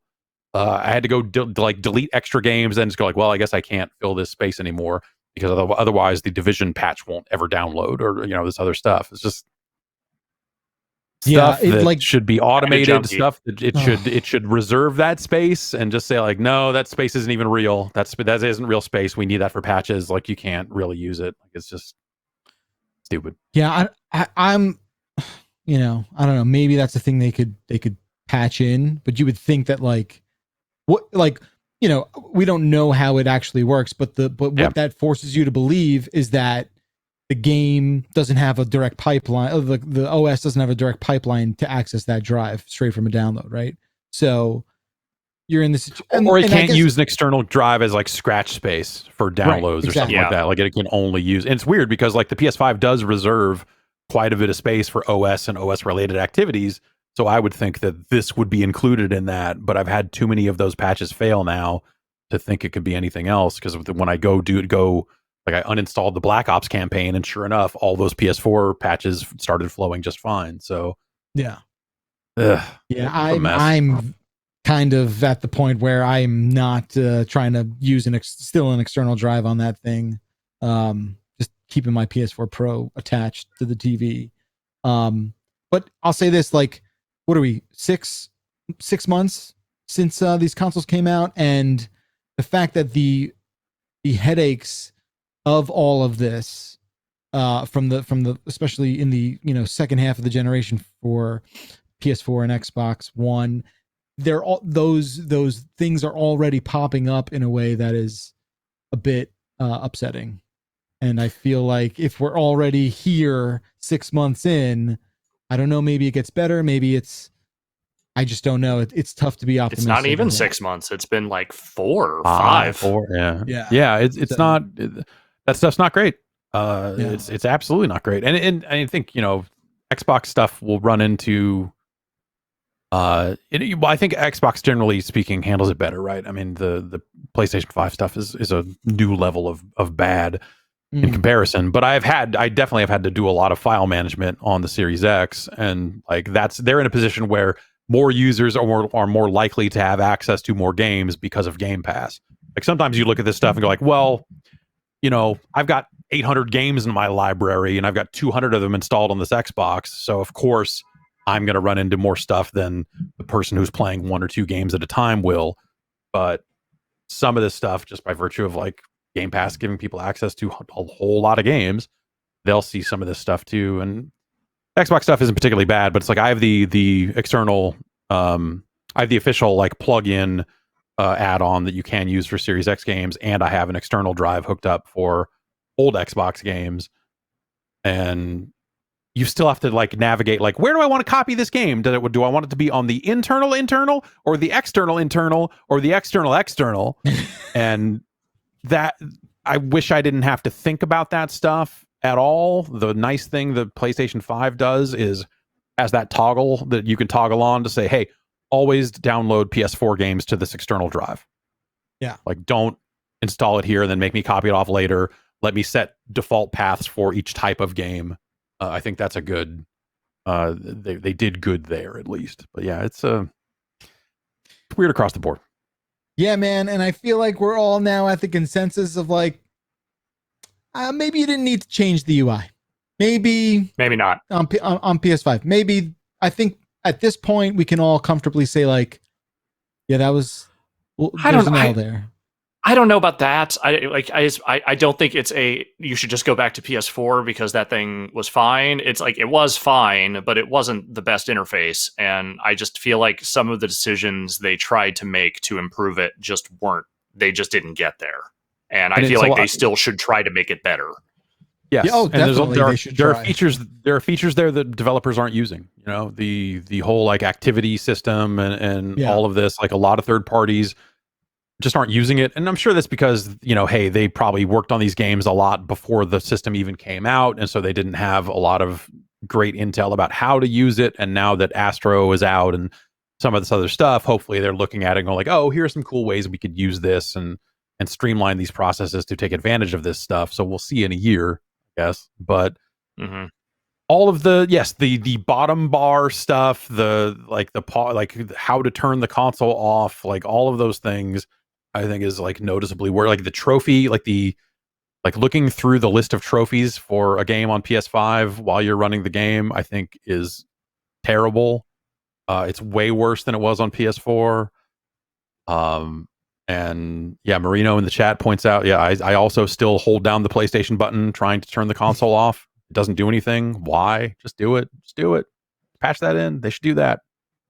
And they probably will, right? That's the impression I get, is that like all of that stuff probably came in, I think especially on the PlayStation side, because they changed more, came in just ultra hot last minute stuff. So, you know, hopefully they will, once they get on the other side of you know, getting the drive support in and some of the other stuff that is just like, hey, this is like kind of a deal breaker, that'll give them time to be like, okay, now we're going to work really hard on our full UI pass and actually make this thing functional.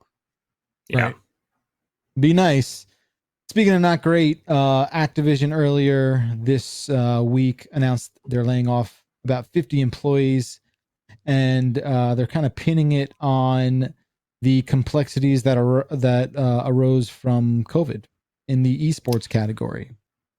Well, so it's a couple of things here. One, I think the actual number ended up being closer to like 190 people. They quoted that 50 number initially, but that was just from their esports division. It sounds like there's other people from around other Activision areas that they are also laying off around this time. And this news is also hitting around the same time that we are finding out that Bobby Kotick is getting about $200 million in stock bonuses for the company's various performances over the last few years.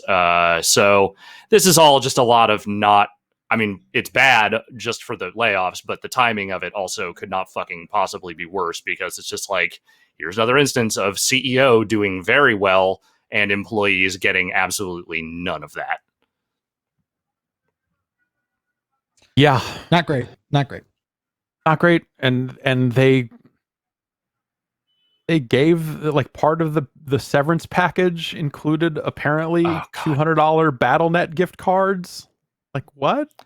To be clear, they were also getting 3 months severance, and it sounds like 12 months of health insurance. That's not the only thing they're getting, but yes, that is also doesn't sound terrible. All told, it's just like a weird other thing to tack on it that is just because of the optics of that. Like that's the thing. Right. It doesn't matter. Yeah. We don't want you to work here anymore, but we do want to keep you in our ecosystem if we can. Yeah. Just like just bizarre. Don't do that. Don't do that. Yeah. Yeah. So I guess like the esports and live event layoffs, like I think that yes, naturally, like there are not going to be events to that degree happening this year, and so it probably makes sense to like turn focus away from those divisions and, you know, hey, revisit that concept at a later date when you get a better sense of like, hey, are people going to want to get together once more people are vaccinated? Like, when do we get there? Is another year, 2 years, and all that sort of stuff. Like I get why you would probably make cuts or shut down whole divisions in the wake of what's been going on. But yeah, the timing. They were also throwing an astronomical amount of money at Overwatch League for a while there. Like just this sheer amount of production they were throwing into that thing was ridiculous. It seemed like for the actual return they were getting. So, you know, I mean, I'm sure, yes, COVID once again hastened things along, but I wonder if maybe the investment they were having in some of this esports stuff was maybe a little overwrought compared to what they were actually getting out of it. Yeah. Overwatch or overwrought? I get it. You're right. Writing headlines over there. Wow. Wow. Yeah, and I mean, Alex, I think you probably are one of the few people I know that is. Well, I don't. Are you still playing Overwatch?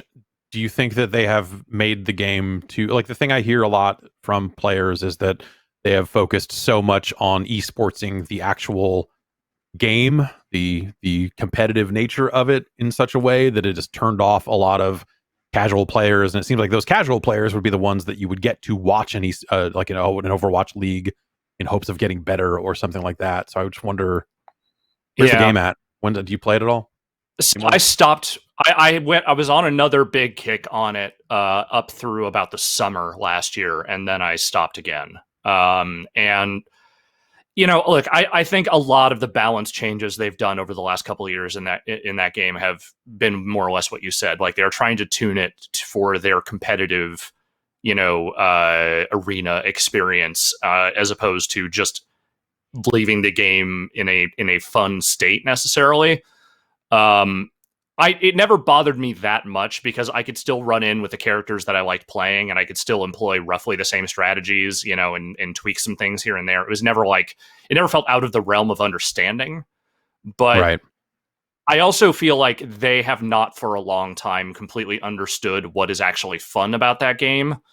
Or if they did understand it, they had kind of thrown that to the side, like you said, in favor of trying to make this into a banner esport in a way that I just don't think that game works. Like Overwatch League can be fun, but even as someone who has played like hundreds of hours of that game, I do not find the experience of watching Overwatch League enjoyable in the slightest.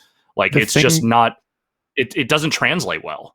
The thing you always hear, or maybe this is not the case these days, but I feel like there was the kind of conventional wisdom was that first-person games, first-person shooters, oftentimes did not work as spectator sports because they often required the viewers to just know too much about it as to like, this is this part of the map, this is that, because you're just looking at looking at a gameplay feed, and they didn't always build enough tools to give you like the view of like the whole field, if you will. And so like in some ways it just feels like the like MOBA model of, here's this top-down view and you can really get a sense of where anyone is at a given time, that just works better as a spectator experience. So it always felt weird to me that like that Activision was pushing so hard on Overwatch and Call of Duty. I mean, they still do that, obviously, because it just always felt like this weird uphill battle where you've got these really popular games, but it's like the spectator stuff never felt like it was there the way it needed to be. And Treyarch always tried to do, it's like, oh, we got COD casters and all this. Like they were the studio that was putting in extra work to try to make that viewing experience a little bit better. But even then, when I think about like a mainstream audience that isn't playing the game at all, that would want to come in and just watch it because it's like a sport, like it just doesn't seem like that works. I don't know. Yeah, I mean, look, they're obviously not divesting themselves entirely of this. Like Overwatch League will seemingly continue on, but I feel like the investment they tried to throw at it initially was overblown for what that game really was and how translatable that image, like even compared to Call of Duty, I just don't think like they add a spectator camera for a lot of those broadcasts. You are seeing kind of an overhead view of the action, and it is no more discernible than it is when you are in first person. Like it just looks like clusters of cartoons bumping up against each other and occasionally exploding. Like it's not fun to watch that way. And it's a bummer because I really want to enjoy watching other people play that game. And there are plenty of games I do enjoy watching on that level, and maybe even more so than actually playing them. But like Overwatch has been totally the opposite experience for me the whole way through. And like the further off they push Overwatch 2 and the less and less they seem to want to really talk about that thing, like the less interested I am in even really fucking with that going forward. Like I just don't know if I even care. Yeah. And I suspect, I mean, you have to imagine that Activision threw all this money at Overwatch League because the money was coming in, right? Like, totally. Like Twitch paid them some insane amount of money for the rights to broadcast that stuff. Like that, that and also Overwatch it was just very popular for a long time. Right. Like that game was making money hand over fist. Totally. So yeah, it just, I wonder, obviously like the lack of in-person events is going to have a huge effect on just esports in general. But you've seen a lot of people like over the last year try to talk about like, this is the breakout time for esports because no one can leave the house, and so there's no real sports, so everyone's watching esports. To which I just want to I look at that and go like, no, they're not. Like yes, your numbers are up, but that seems like one of those things that like, oh, hey, a lot of people watching Netflix nowadays. You're like, yeah, that's not going to necessarily stick at that level when everyone has to go back to work. Yeah. Also, and a few months into the pandemic, still, like, seems like it. Yeah, right. Yeah, yes. Like a few months into the pandemic, like real sports brute forced their way out of that problem. Like they did not all do it in a particularly elegant or safe way, but they did it. They made sure that there were sports on your television because they were not going to miss out on that revenue. Yeah, so I just wonder, like, will this, I think a lot of people were like, oh, coming out the other end of this, there's so many more people who have been exposed to esports that it's just going to be a mainstream thing. It just looks at it, I look at it now, it's like, this seems like a bubble that is, like, was maybe going to burst anyway, because that's just how esports has looked for a long time. And then the last year maybe kind of just pushed it a little bit in that direction. We'll see. I don't know. It's always going to be there in some form, but yeah. But I feel like the popularity obviously has never been over here, right? Like the big popularity has been abroad, and I just feel like I don't think that's necessarily true of its international appeal. I don't think, I think for here I would definitely agree. I think there's a very small amount of esports that is truly popular in the US, but I don't know if that's changed worldwide, though. What do you think? Yeah, you might be right. I mean, yes. I mean, the Trackmania scene, I hope, is still booming. The Trackmania esports scene, but without a dream hack, what will we do?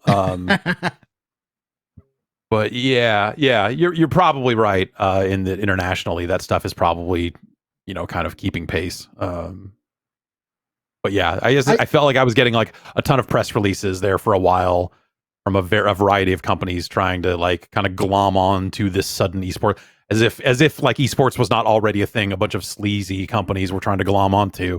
Like it was like a new level of like, esports is gonna be the biggest thing in the world, you got to get in on this. And I was like, yeah, sounds like NFTs at some point. Yeah, I feel, and I don't know, since the pandemic started, I feel like most of the stuff that I'm watching, again, I'm maybe not the prime demo for an esports viewer, but most of the spectating, the watching that I've been doing has just been kind of non-competitive. And for me, like I don't watch this a lot. I talk about it because I'm mostly fascinated with it, but like the GTA role-playing stuff, I think, while in long spurts is horrifically boring, there are kind of amazing moments here and there that are genuine comedy. And, I'm kind of blown away by that in a lot of ways, where I'm just like, oh, wow, some of this stuff is really good. And I feel like maybe that stuff might hit in a way that we're not expecting, but competitively outside of like Rocket League, which I still think is like maybe the exception to the rule. I think that's where we're at. Yeah, that's probably, I mean, yeah, like the GTA role playing stuff probably, I mean, because it's GTA, it definitely has a greater chance of catching on than like was the Altus Life mod for Arma 3. I remember watching some videos, like there were just people out there streaming that and just getting up to weird role-playing hijinks in a way that just you didn't see in a lot of other games, and it was just so much fun to watch people just do questionable improv on a stream. Yeah, like some of that stuff can be really good. I feel like it's best watched in highlight form. Yes. Yeah, if you can cut out the hour of people driving and trying to perfect their accent as they go, and get to the good stuff at the end. Like, yeah, there's some pretty amazing moments. Man, some of these accents are unbelievable. Some of these people are really, it really is just, it is kind of this like amazing improv thing too, in a lot of ways. And I think that's kind of fascinating. But yeah, but again, like, one of the streamers that I try and catch every now and then, like, he's very much into the GTA thing right now. I think like it's having a moment right now.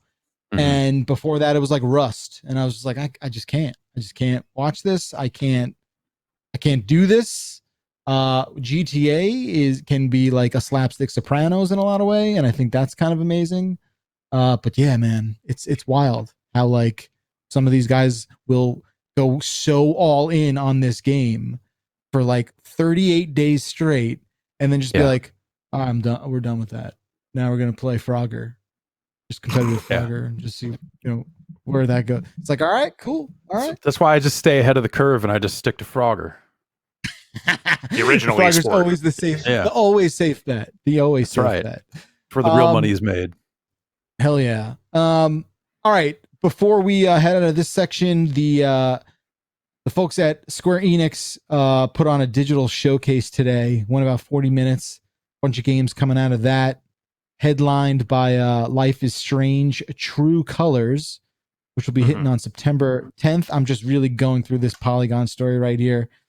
September 10th, it will be out on basically everything, and it is the sequel to Life is Strange 2.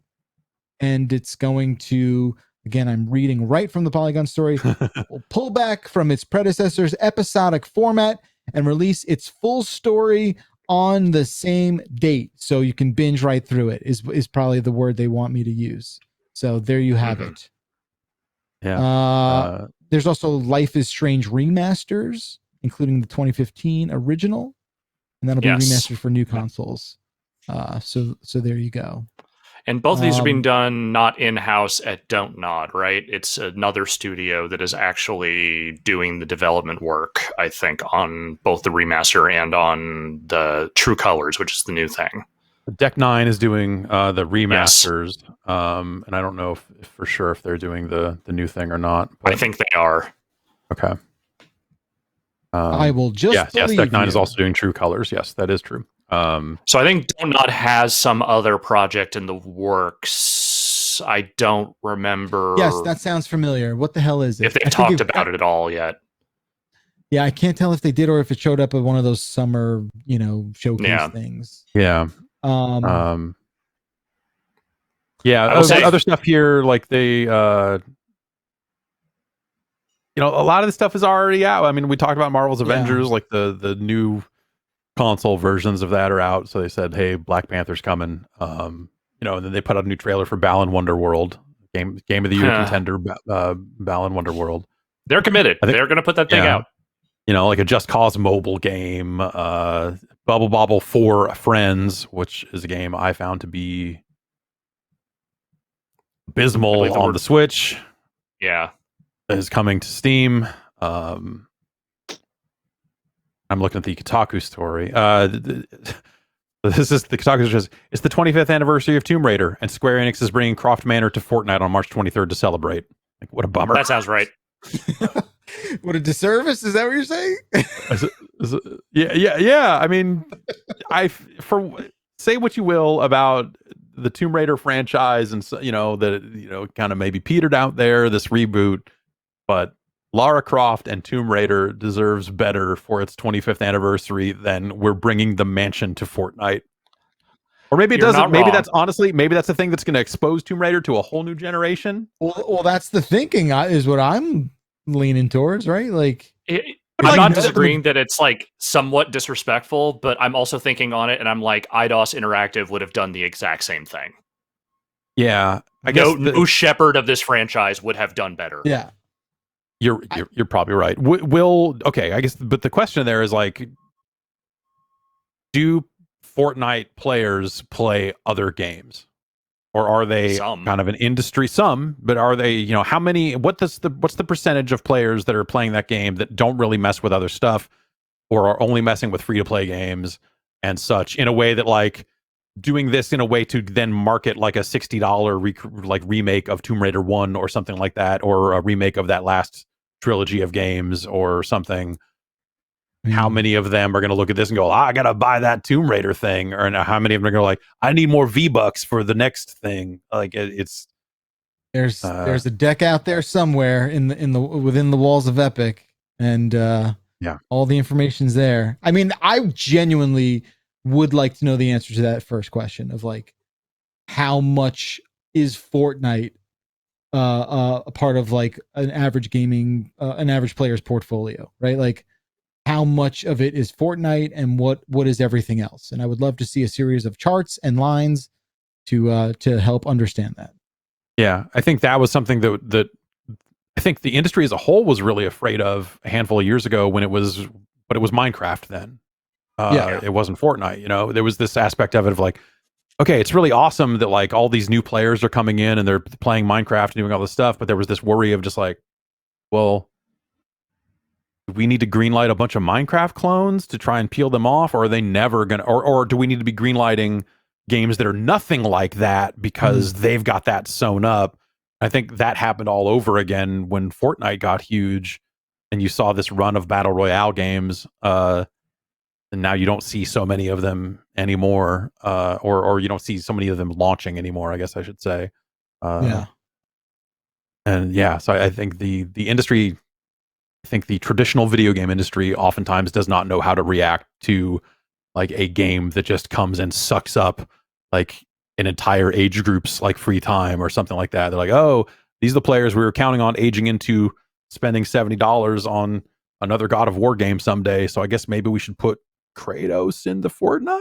Is that how we do that? I don't know. Like, yeah, it's fascinating. Yeah, it's also a little bit different. It's a little bit different when the people making that age group sucking up game also make an engine that a whole lot of other video games run on. So, you know, maybe there's not as much desire to potentially piss off that company as there might be with some other indie darling that pops up and sort of takes over everything. Yeah. You like your game engine, don't you? Yeah. Yeah. You wouldn't want anything to happen to it, would you? You saw what happened to Dennis Dyack, right? Saw what it was a real shame what happened to the Two Human Man, huh? A terrible thing for it to happen again. They had to bury a whole lot of that X-Men, and we can bury you too. Easily. It's unreal what we could do to you. We got a whole shopping mall in North Carolina. Put you in a concrete block, no one will know. Think anyone will miss you? Underneath a Chick-fil-A? Gonna bury you under a Zoomies. We've made the art department. Oh, all right. We'll do a whole role-playing thing later about what happens to people who piss off Fortnite. And then there was a announcement that they named the Project Athia game that debuted at PlayStation's June 2020 event. It's now called Forspoken, which I'm not sure is a word. It is now. I have to, like, what? You have Forspoken it into existence. Can you do that? You just did? I just looked it up it's not the Collins dictionary, so it's the Harper Collins dictionary, not Show me Webster's, show me Oxford. Is it Forspake? It is it's Scottish archaic. To bewitch is to forspeak. Okay.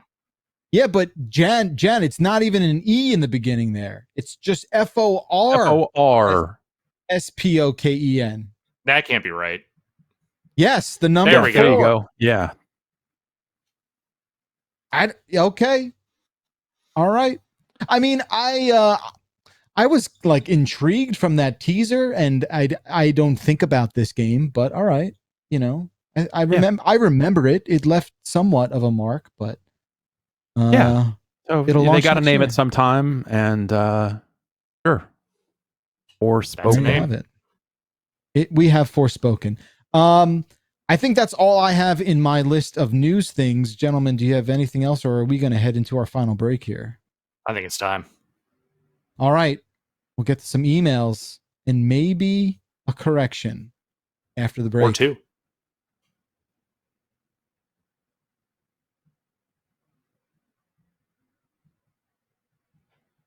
Well, I didn't give Jan enough of a heads up.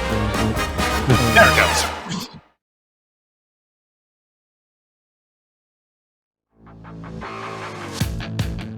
This week's show is also sponsored by Fabletics Men. Fabletics Men represents for every guy who wants to look and feel his best, and this athletic wear, it's not going to break the bank. Simple, comfortable. And you know what? I'll admit it. I wear Fabletics more than twice or 3 times a week because I'm maybe not washing it every day, but I'm getting away with it. I mean, you're at home. That's the thing. Who's there to judge you other than your family and yourself? But, you've been wearing these things. You've been wearing the Fabletics products. How have they been treating you so far, Jeff? They've been more comfortable than a lot of the sweatpants that I've worn. I have said this before during these reads. That is not me shilling. I am a sweatpants aficionado. Some would call it snobbery, but I have declared that Fabletics are worthy of the sweatpants rotation. It is amongst the other sweatpants that get worn. Okay, so if you want to get that, Bacalar endorsed level of comfortability, maybe you should think about getting a VIP subscription to Fabletics. What you do is you go to fabletics.com/Beastcast. That will access you the deal. Your first 2 pairs of shorts will just cost $24 when you become that VIP member at checkout. There's no exclusions. It's a real solid deal because you know what? Fabletics believes in their products, and they believe if you do wind up buying one, you're going to wind up buying more. Summer's coming up. I got some shorts in that care package that they sent along, so I'm really psyched to be able to wear that sort of stuff. And look, maybe not wash it every day, okay? They talk a lot about, killing the smelly germs in these products. So far, so good. We'll see how it goes when we start sweating in the summer. I was just saying, because I mean, part of the thing here is these are products that are meant to be worked out in primarily. But, you can also wear them comfortably, as Jeff Bacalar has evidenced here. To be fair, I do work in them. Perhaps it is not of the perspiring variety, but I do do my work. Yeah, it's more the sitting in a chair variety. And yes, and I have binged plenty of shows on streaming. Okay, so that gets the seal of approval for those endeavors as well. Get the best activewear for the best price we can offer. That's at least 20 to 50% off retail prices every time when you're a VIP member. You get free shipping on all orders over $49 and free returns and exchanges, which if you've bought clothes online, you might see value in that sort of offer, within 45 days. So what you need to do is you head over to fabletics.com/Beastcast, and you can choose how you want to set up your subscription, or you can just buy the stuff straight up. It's up to you. Choose how you want to do it. Big thanks to Fabletics for sending out all the great, comfortable stuff, and thanks for sponsoring the show.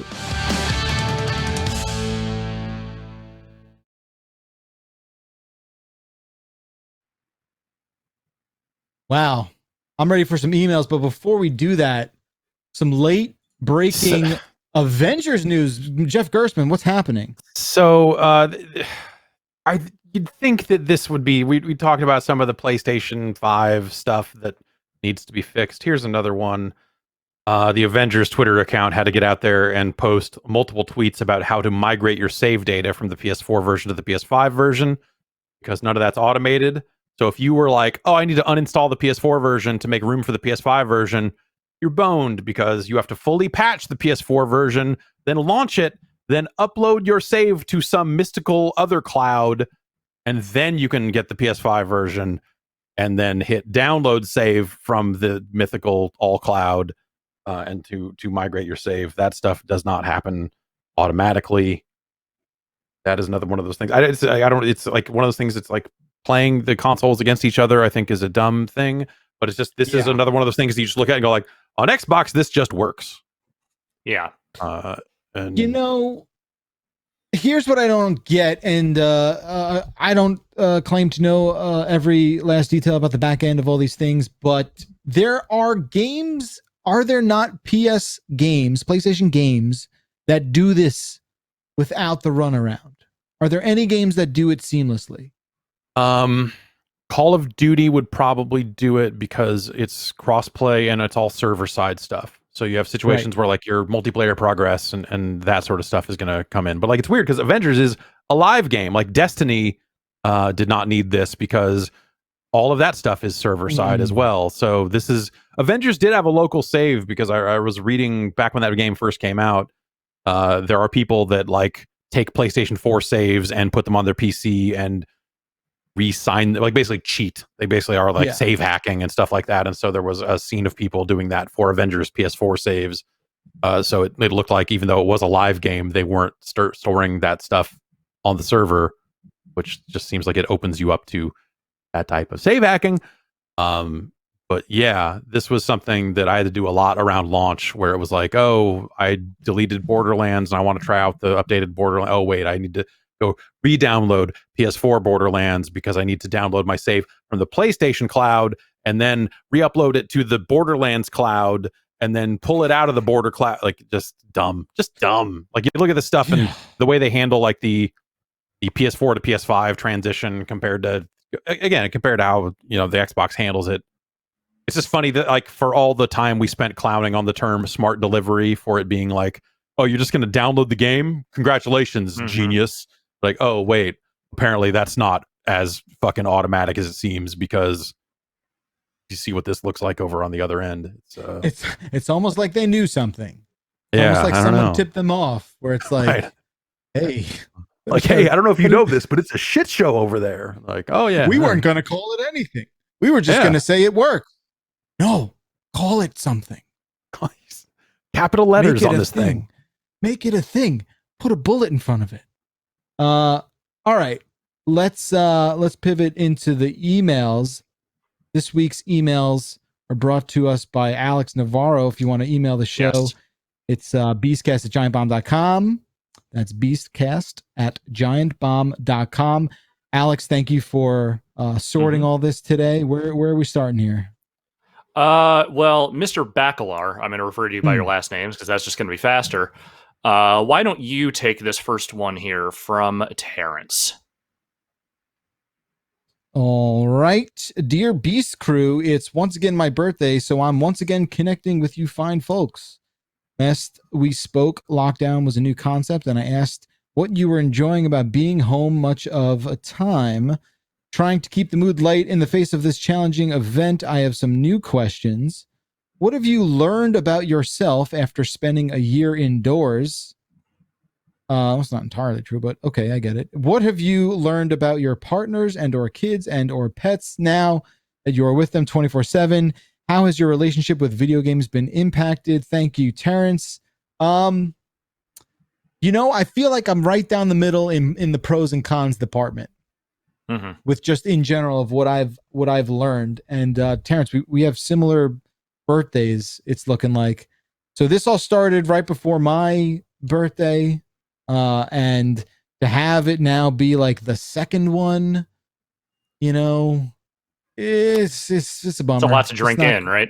It's a lot to take in. It's a lot to take in because you really have the most measured and lucid understanding of what an actual year length of time is. I think more so in any other way. For me, at least, that's how I'm kind of digesting this whole thing. It's like, that is what a year feels like. And you can almost feel it. Like you can almost tangibly like understand it in a way that, in the rest of our lifetimes, I just don't think you could actually, put it together unless you were just, in home isolation for a year for another reason. But I think what I've learned about myself is that I need social interaction, and I think my mental health has absolutely deteriorated over the year because I just know this. I've had anxiety in ways I've not had in the last year happen in my life. I think a lot of things bubbled up to the surface that I was not expecting.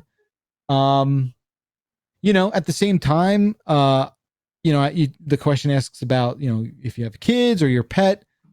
Spending a year with my son, I've basically turned him into a clone of myself, and he is me.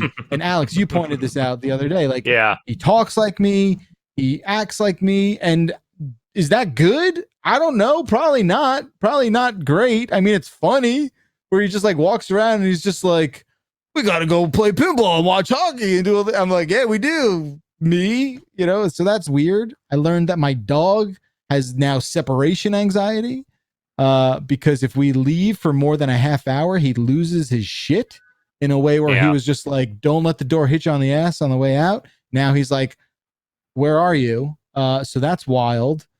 And, the best thing though is I do believe it has, obviously strengthened my family as a core. My wife and I, never been stronger together. And I think that has been a testament to, our relationship. I'm very proud and happy about that. But yeah, I know obviously the way things are in the rest of the world, it could be a lot worse. So I'm very thankful for what the year has, what we've been able to make out of that year. But that's the best I can answer that question. I hope that was thorough enough. I think so. What about you, Mr. Gerstmann? Yeah, yeah. I mean, yes, a lot of that same stuff. I think, just like mentally, it's been a real mess. I've been been up and down, but definitely down generally. And for me, I think a lot of that culminated last summer or late summer when the fires came back. And we went through the fire season. Not that, this house was going to burn down, but it was like there were fires close by and the house had gotten to a point where it was too smoky for me to feel good about having a baby here. And suddenly this house that has been like the thing that has been like, okay, this is what's going to keep us safe from the murder disease, was like, okay, now we have to find a way to venture out of this at a time when a lot of other people are evacuating and a lot of other stuff is going on. And what the fuck do we do? I had a pretty rotten time through that whole thing. And my wife and the baby ended up going to stay with her, with one of her parents for like the worst of the smoke and stuff like that. And so it was just like, I had a really bad time. We lost a pet recently, and so it's been fucked. At the same time, like I get to spend a ton of time with this now toddler, and when this all started last year, she was still in a hip brace or like hip dysplasia, and we had to go get x-rays, and they were like, yeah, look, the angles look good now, so you can take her out of it. And now she's walking and running around the house and doing all this stuff, and we're taking her to the park and she's running around. But it's still that thing of like, there are other kids there sometimes, and she is very curious about what other kids might be like, because she hasn't had that experience ever. And it's like this constant thing of like, no, we have to keep her away from these other kids because of just how stuff is. And so watching her grow up and get more curious about that stuff, and then have to be like, no, we can't do any of this stuff. We have to go back we have to lock ourselves back in here. It's fucking crazy. It's been a bad time generally, but also amazing in other ways. But like on the whole, rough. Yeah, I mean, I haven't had the experience of trying to raise a young child during all of this, which I know for a fact would have caused my brain to completely melt down if I had to deal with that level of responsibility amid all of this. So, by and large, I've considered how I have ended up in all of this relatively lucky, all things considered. I'm already a pretty solitary person, so the idea of being, kind of removed from people for a while does not completely destroy my mental health. But it is also put into stark relief just what the limits of that are for me. Because, solitary for a while is nice. And then after a while, it becomes omnipresent and weighted and just kind of pushes down on me in a way that makes me just like, I desperately want to talk to a person in front of me, not just over a fucking video call or, from 6 feet away hollering through a mask. Like, it's just not the same experience. And, I go back and forth on how much human interaction I really feel like I need in my life. And now I'm coming to realize I actually do need a fair amount of it to stay somewhat normal and adjusted in, my day-to-day life. So, I have come to miss that quite a bit. But, look, we all went through some measure, I think, of loss last year, and I'm just happy to still be here and still be employed and still, functioning, all things considered. But, I think it's kind of, if nothing else, if it has taught me anything, it has taught me what my limits are as far as, my needs and what I need as far as like social interaction with other people goes. And, as far as my relationship with video games is concerned, what little attention span I once had has all but been demolished at this point. I barely have time. Like, whatever heady ideas I had about being like, oh, this is going to be the time I start digging in my backlog. I'm going to start playing all these games. The second something doesn't hit for me, I move on. Like I don't have the ability to concentrate on things I don't care about right now. And, some of that is already the inherent ADHD in my brain, but some of that is also just like, I just can't concentrate on anything if it isn't grabbing me right away, because everything just feels like such a weird haze all the time. Yeah, it's the game playing stuff has been weird for me because, so like I kind of split my day in half to a certain extent because my kid goes to sleep now an hour later because of daylight savings and all the other stuff. But like, she goes to sleep and then the house has to kind of be quiet. So like I'm kind of doing the streaming stuff, the recording stuff during the day. And then at night, ostensibly is the like, okay, now I can have time to like actually look at an email or, talk to somebody or, like get back to somebody or play some video games. The thing I'm finding is it's not all the time, but there are definitely days where it's like, okay, I gotta get, once it hits 6 o'clock, I'm gonna be able to put in solid 4 hours on this game. And I get to that point in the day and I'm just too wiped out to even do that. And it's just like, I need to like get away from everything and stare at nothing for a while. And I can't even, like, it's weird. I would have thought that it would have definitely been like, oh, I've got all this time to play games and all this other stuff, but it's just not working out that way. It's been weird. There was a quote I saw in a New York Times interview with, I forget who it was with, but it was someone that works in like the theater and, like production community. And they asked them, what have you been creating over the last year? What have you been making? What have you been doing? And they were just like, nothing. I've done jack shit. Like I've tried a few things here and there, but like, every time I've tried to set aside time to write, to put things together creatively, just nothing. Like everything about my creative output is, predicated upon my ability to interact with others, my ability to actually be in a live theater environment. And, it's just this year was essentially a wash because I was able to experience none of that. And trying to do it remotely has just, it is not conducive to my ability to make anything. And I felt that in a way of just like, being here and being stuck in here and not being in the room with you guys and not being able to just sort of like, play off things the way that we normally do and just not being able to concentrate on things the way I normally would. It's just, I just feel like this year just wiped out a lot of my ability to focus on anything. And hopefully if things shift back in another way, I'll be able to regain some of that. But I do feel like I just lost the fucking plot, man. I just lost the path. Yeah. I wonder what that will like.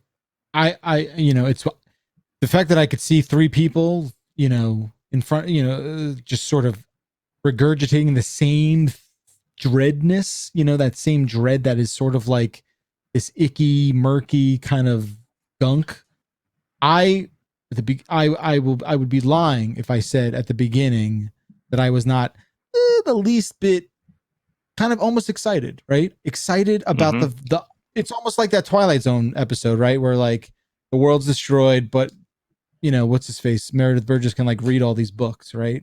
Right. Yeah. And but like the tragedy is that the world was what the world and continues to be is going on, and there is no balance, right? Like like I think for like you talked about the outlets for creativity and the normal sort of balance that your human interactive life has was disrupted in a way that it was just completely fucked up, and you couldn't compartmentalize like these things appropriately. So like Jeff, when you talk about like the end of the day coming and being like, it's like, no, it just doesn't compute. It doesn't work like that.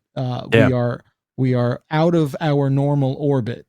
And it's we are not working from home. We are living at work. Yeah. Well, yeah. I think for me, it's different with, with my daughter here and stuff like that. Like it's just a lot of just jumping into random contexts from one to the thing, or like, there's no decompression time. There's no like transition from one to the other. So it's like, I'm here, something happens, I get mega pissed off about it, and then it's like, okay, now I got to go out here and feed pasta to this child. It's like, oh God, okay, all right, like bury that shit. You don't have time for it now, and then you get to the end of the day and be mad about it then, and yeah, that sort of stuff. But I do have 2 directories on my desktop for a for video mixtape that I would like to make someday. So I'm at least assembling clips for that, if nothing else. So all right, maybe one of these days I can start slapping some of that stuff together. But man, yeah. All right. Well, let's we'll take one. Let's take one more here. Pivot. Yeah. Let's just take one more quick one here. Mr. Gerstmann, will you read this one here from Nathan? No one sent me the emails. Okay, here, I'll take it then. Hi, what's your favorite comedy troupe? All time. All time? I feel like this is going to just date me because I'm not really aware of like modern troupes. Right? So, it doesn't matter. It's a fine world. No, it's okay. No, yeah, I know, and but like the people from like that State family is definitely one that the State family of brands, the Stellas, the Reno 911s. Yeah, your Wet Hots and your American Summers. Yeah, I actually kind of just watched all 4 seasons of the State again. As like, how's it hold up? Did you and did you watch the DVDs with the replaced soundtrack, or did you dig up the real shit? Oh, I got the real shit, baby. Okay, yeah, all right. Yeah. I don't know how I've owned it for a very long time. They're from Parts Unknown, and you're talking about like the intro music, like the boys and girls thing. It was MTV DVD version. So it was Yeah, it was MTV, so they had a bunch of licensed music throughout the shows that they then had to cut out for DVD release. This is definitely the originals. Okay. I think it actually got really a lot better as it went on. I think season 4 is pretty good and is still kind of funny. I think a lot, same with like Kids in the Hall. I kind of put that together in the same era just because I know Kids in the Hall predates the State, but Comedy Central was definitely re-airing Kids in the Hall. I feel like around the same time maybe the State was debuting, or maybe it was a little after. But I think Kids in the Hall was a little more like I don't know, Canadian. That's the obvious thing. But yeah, I was saying, like the State does later in that series does I think hold up and is still funny, and I will still laugh watching some of that stuff. But I think a lot of it early on is really hit or miss. But when you look at like later on what that whole crew and extended crew has done with, Wet Hot and stuff. Wet Hot is still in a place for me that very few comedies are. So yeah. I think I was going back and watching some of like the Stella shorts recently. Yeah, I was about to say the Stella shorts are all fucking amazing. They're all amazing, but like a lot of late 90s and early aughts alt comedy, some of it holds up better than others. There's some shit in there that's just like, I don't know about that. But, nonetheless, it was daring in a way that a lot of other stuff wasn't back then. Yeah. I think Mr. Show is up there, relevant all over again in a brand new way these days. Yeah. Yeah, I don't know. Like, I think if you look at like the casts and stuff like that, I think the cast of SCTV obviously went on to do a billion amazing things, but I think SCTV itself was kind of hit and miss in ways that are like really interesting. Yeah. But maybe not incredible on its own. But when SCTV was good, it was goddamn good. Yeah, I guess I would probably I'd probably have to say Mr. Show. I'd probably have to say Mr. Show there. It's like that or Kids in the Hall are probably the Frantics, 4 on the floor. No. Mine is very firmly Kids in the Hall. Like I still rewatch that show all the fucking time.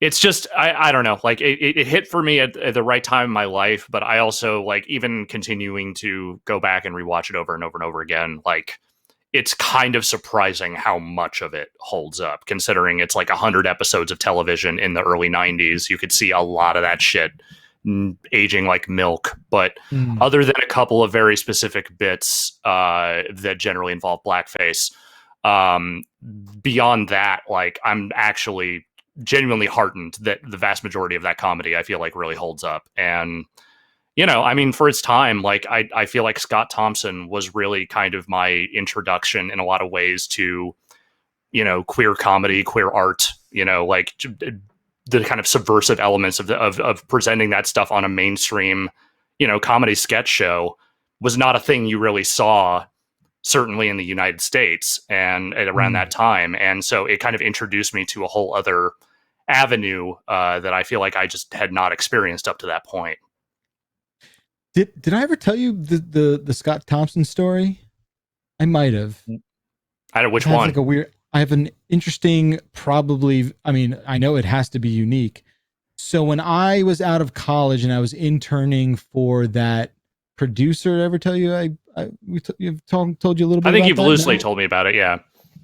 So I interned for Bob Balaban for 3 summers in a row, and he had a production company, and when I joined him as an intern, he was doing a movie called Gosford Park, which was like a Robert Altman directed. I think it won a few awards, and I feel like it was kind of like a precursor to Downton Abbey in a lot of ways. He would get all these scripts in, right? Like, people would submit, and I would read a lot of them, and I would basically, what I did for him was I would basically do script coverage, which is you would read a script and you would give notes, what you thought about it, and then like sometimes he would be like, "Who do you think could be the main actor?" And I would just be like, "Oh, that's so sweet of you asking a fucking 18-year-old or 19-year-old what they think of who's going to cast this fucking movie." Anyway, I read a script that Scott Thompson wrote, and it was about, I feel like I'm probably breaking an NDA that I never signed, but it was about a Canadian school shooting. And also the main character sort of like understanding, again, I read this like 20 years ago, but like it was about a Canadian school shooting, and it seemed, I don't know if it was based on something in reality. It probably was, but it was predated a lot of American, gun violence issues. And it was also, and I think he might have like worked into the main character part, who was sort of like watching this happen and going through his, childhood and upbringing and him, dealing with, his, maybe his insecurities, or wherever the main character was. You could tell it was sort of like a story that felt very close. And I just remember being so invested and engrossed in this thing. It was like this wild read. And of course, nothing ever, there was never a movie, it never wound up being a movie, but I just always remember being like, I didn't discover it was him until maybe a couple weeks later and being like, oh my God, that's the guy I heard. It's wild, really wild story.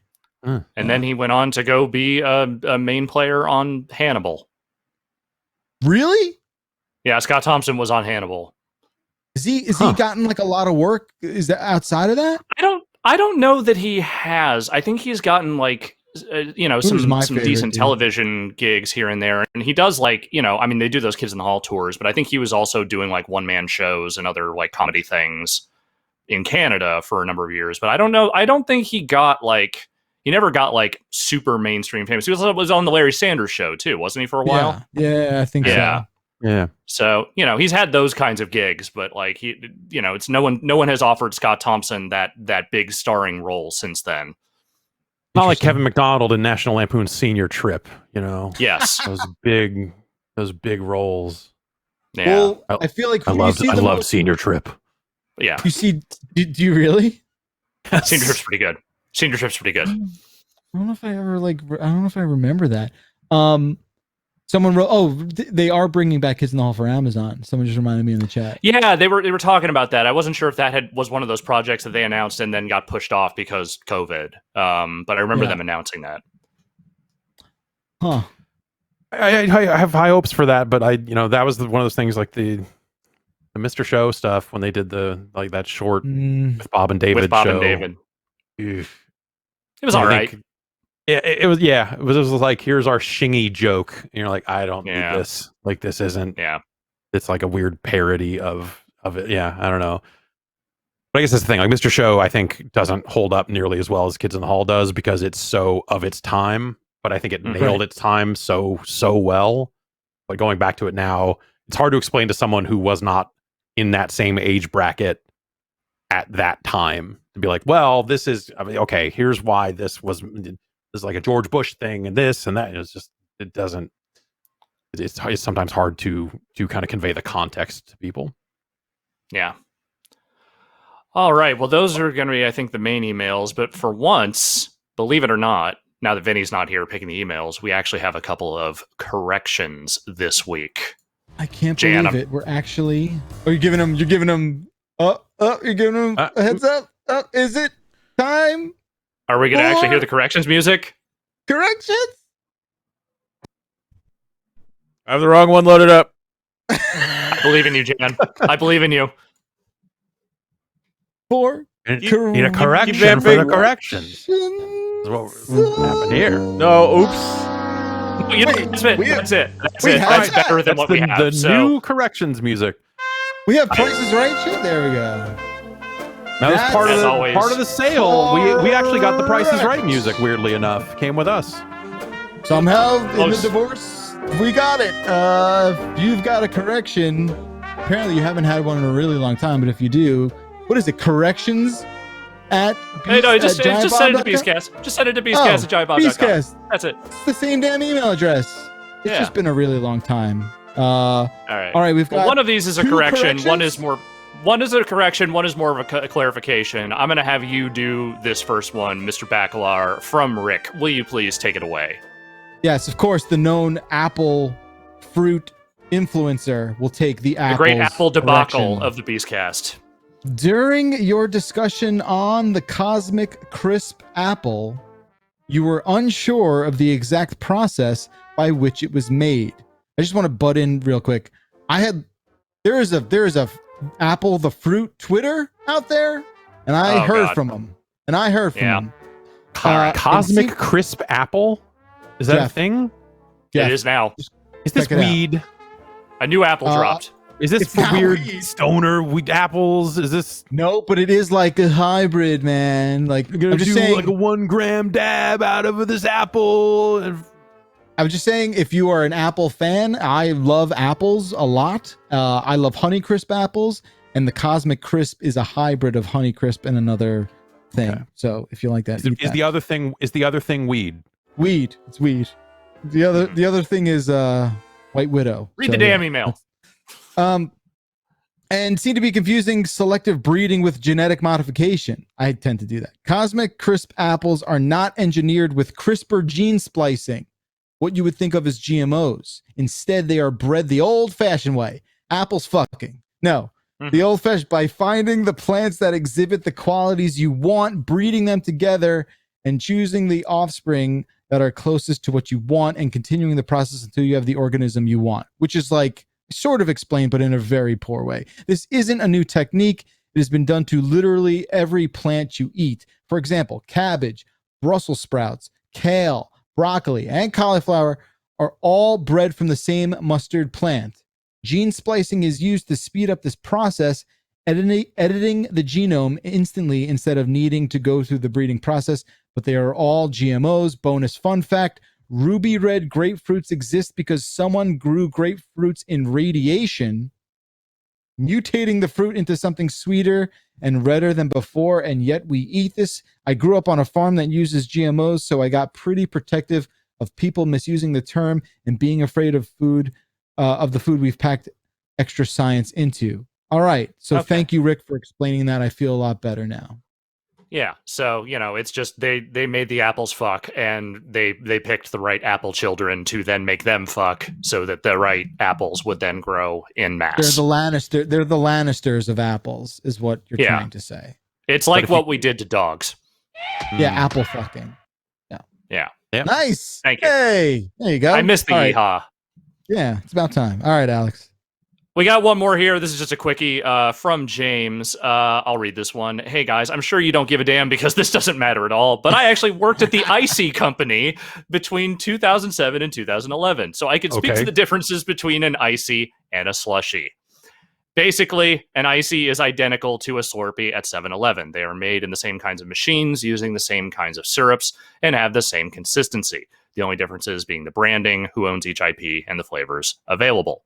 A Slushie is a more watery, neutral base with thousands of tiny ice crystals. People typically pump a flavored syrup in their cup before dispensing the ice base and then mix it all together. An Icy is already pre-mixed. You can Google Slush Puppy to see an example of what a Slushie looks like. Anyways, I don't blame you if you didn't even read that, but we did. So thank you, James. We had to make sure we clarified that. I've had a Slush Puppy. I used to be able to get Slush Puppies from the gas station, and it was nice to be able to just pump like 10 times as much syrup as you're supposed to into that thing. But that was the only benefit of the Slush Puppies. Slush Puppies were trash other than that. They were garbage tier, but they also, am I right in saying they didn't have colored syrup? They were all like clear. No, maybe I'm wrong. Yeah, I remember pumping. I mean, I was in junior high, so maybe there was a latter model of Slush Puppy machine that did not have the colors, but yeah, it was like cherry was red, all that sort of stuff. Guys, yeah, we got some breaking news here. Weird, right? Isn't this is a weird one? This is super fucking weird. Breaking news: Evo, the fighting game championship we all know and love, has been acquired by a new esports venture called RTS and PlayStation. Wait, they bought it together? Yes, it's a joint venture. 50-50. I don't know. The URL is broken. The Sony Interactive Entertainment looks like this is a separate blog. Maybe it's not on the PlayStation blog. Let me see if they've got a post. No, this is on the actual SIE business blog, not PlayStation.com. Huh. And that website is currently down, so I can't get the. What does this do? Oh, there we go. Games that are not PlayStation. Okay, so here's the thing. Like, generally speaking, because most tournament organizers don't want to bring a bunch of different consoles to a tournament, like PlayStation kind of became the de facto place to play fighting games because that was where the tournaments were going to be happening and with the platforms they would be held on, at least throughout the PS4. Okay, let me rephrase that question. What happens to Smash? Okay, yeah. Then I would imagine that because this is coming from the Sony Interactive Entertainment level and not the PlayStation level, that nothing changes on that. Yeah, I was gonna say Smash can stay. We're gonna say it right now. All right, that's make wild. It so. It's wild. Well, all right. Well, so they ran into the exact nature of it. But was it one of the cannons? No, was it the Mr. Matt? There was some shitty people were in the seats of power at Evo, and so that led to the last one being Mr. Wizard, I believe. I believe, yes. Yeah, that guy had done some stuff that led to Evo getting canned, and then obviously COVID led to some other stuff. So some change needed to happen at the top of this thing. Also, the cannons are still at Riot, right? I mean, didn't they get? I lost track. They got bought along with Seth Killian and them when that game that they were working on got picked up by Riot. Their studio got bought. So maybe they just don't have time to run it as a result of that, or something like that. I don't know. It's a weird one. Jointly acquired. That is wild. Yeah. I mean, again, it's not. I'm not surprised that some entity would come in and acquire Evo if that's where things were headed. It is just shocking to me that PlayStation is Sony Interactive is bringing this in. Yeah. That's just crazy. Mark Mann says that all platforms are still welcome. All right. There you go. We made that happen. Yes. What a congratulations to us. There we go. Well, that is going to do it for another fine episode of the Giant Beastcast. Big thanks goes out to Mr. Jeff Gerstmann. Thank you for being here and filling in for Vinny. Thanks for having me. It is our damn pleasure. Also, an equally big thanks to Jan Ochoa for producing our fine program today and bringing some real fancy titling and live stuff that I just felt real special. Just want you to know that, Jan. I know. So thank you for making me feel special. That was dope. There you go. There's the confirmation. And thank you as always, Alex Navarro. Thank you, Jeff, for hosting. My pleasure. My pleasure. We'll see if Vinny makes it back next week. I don't know. Flip a coin. There's your answer. We'll see. Hopefully, yes. But if he can't, that's quite all right also. That's it, guys. So this is the part where he like stretches a little bit. You say, oh, if it's your birthday, my birthday's next week. Wish me a happy birthday. And then we say goodbye. See ya.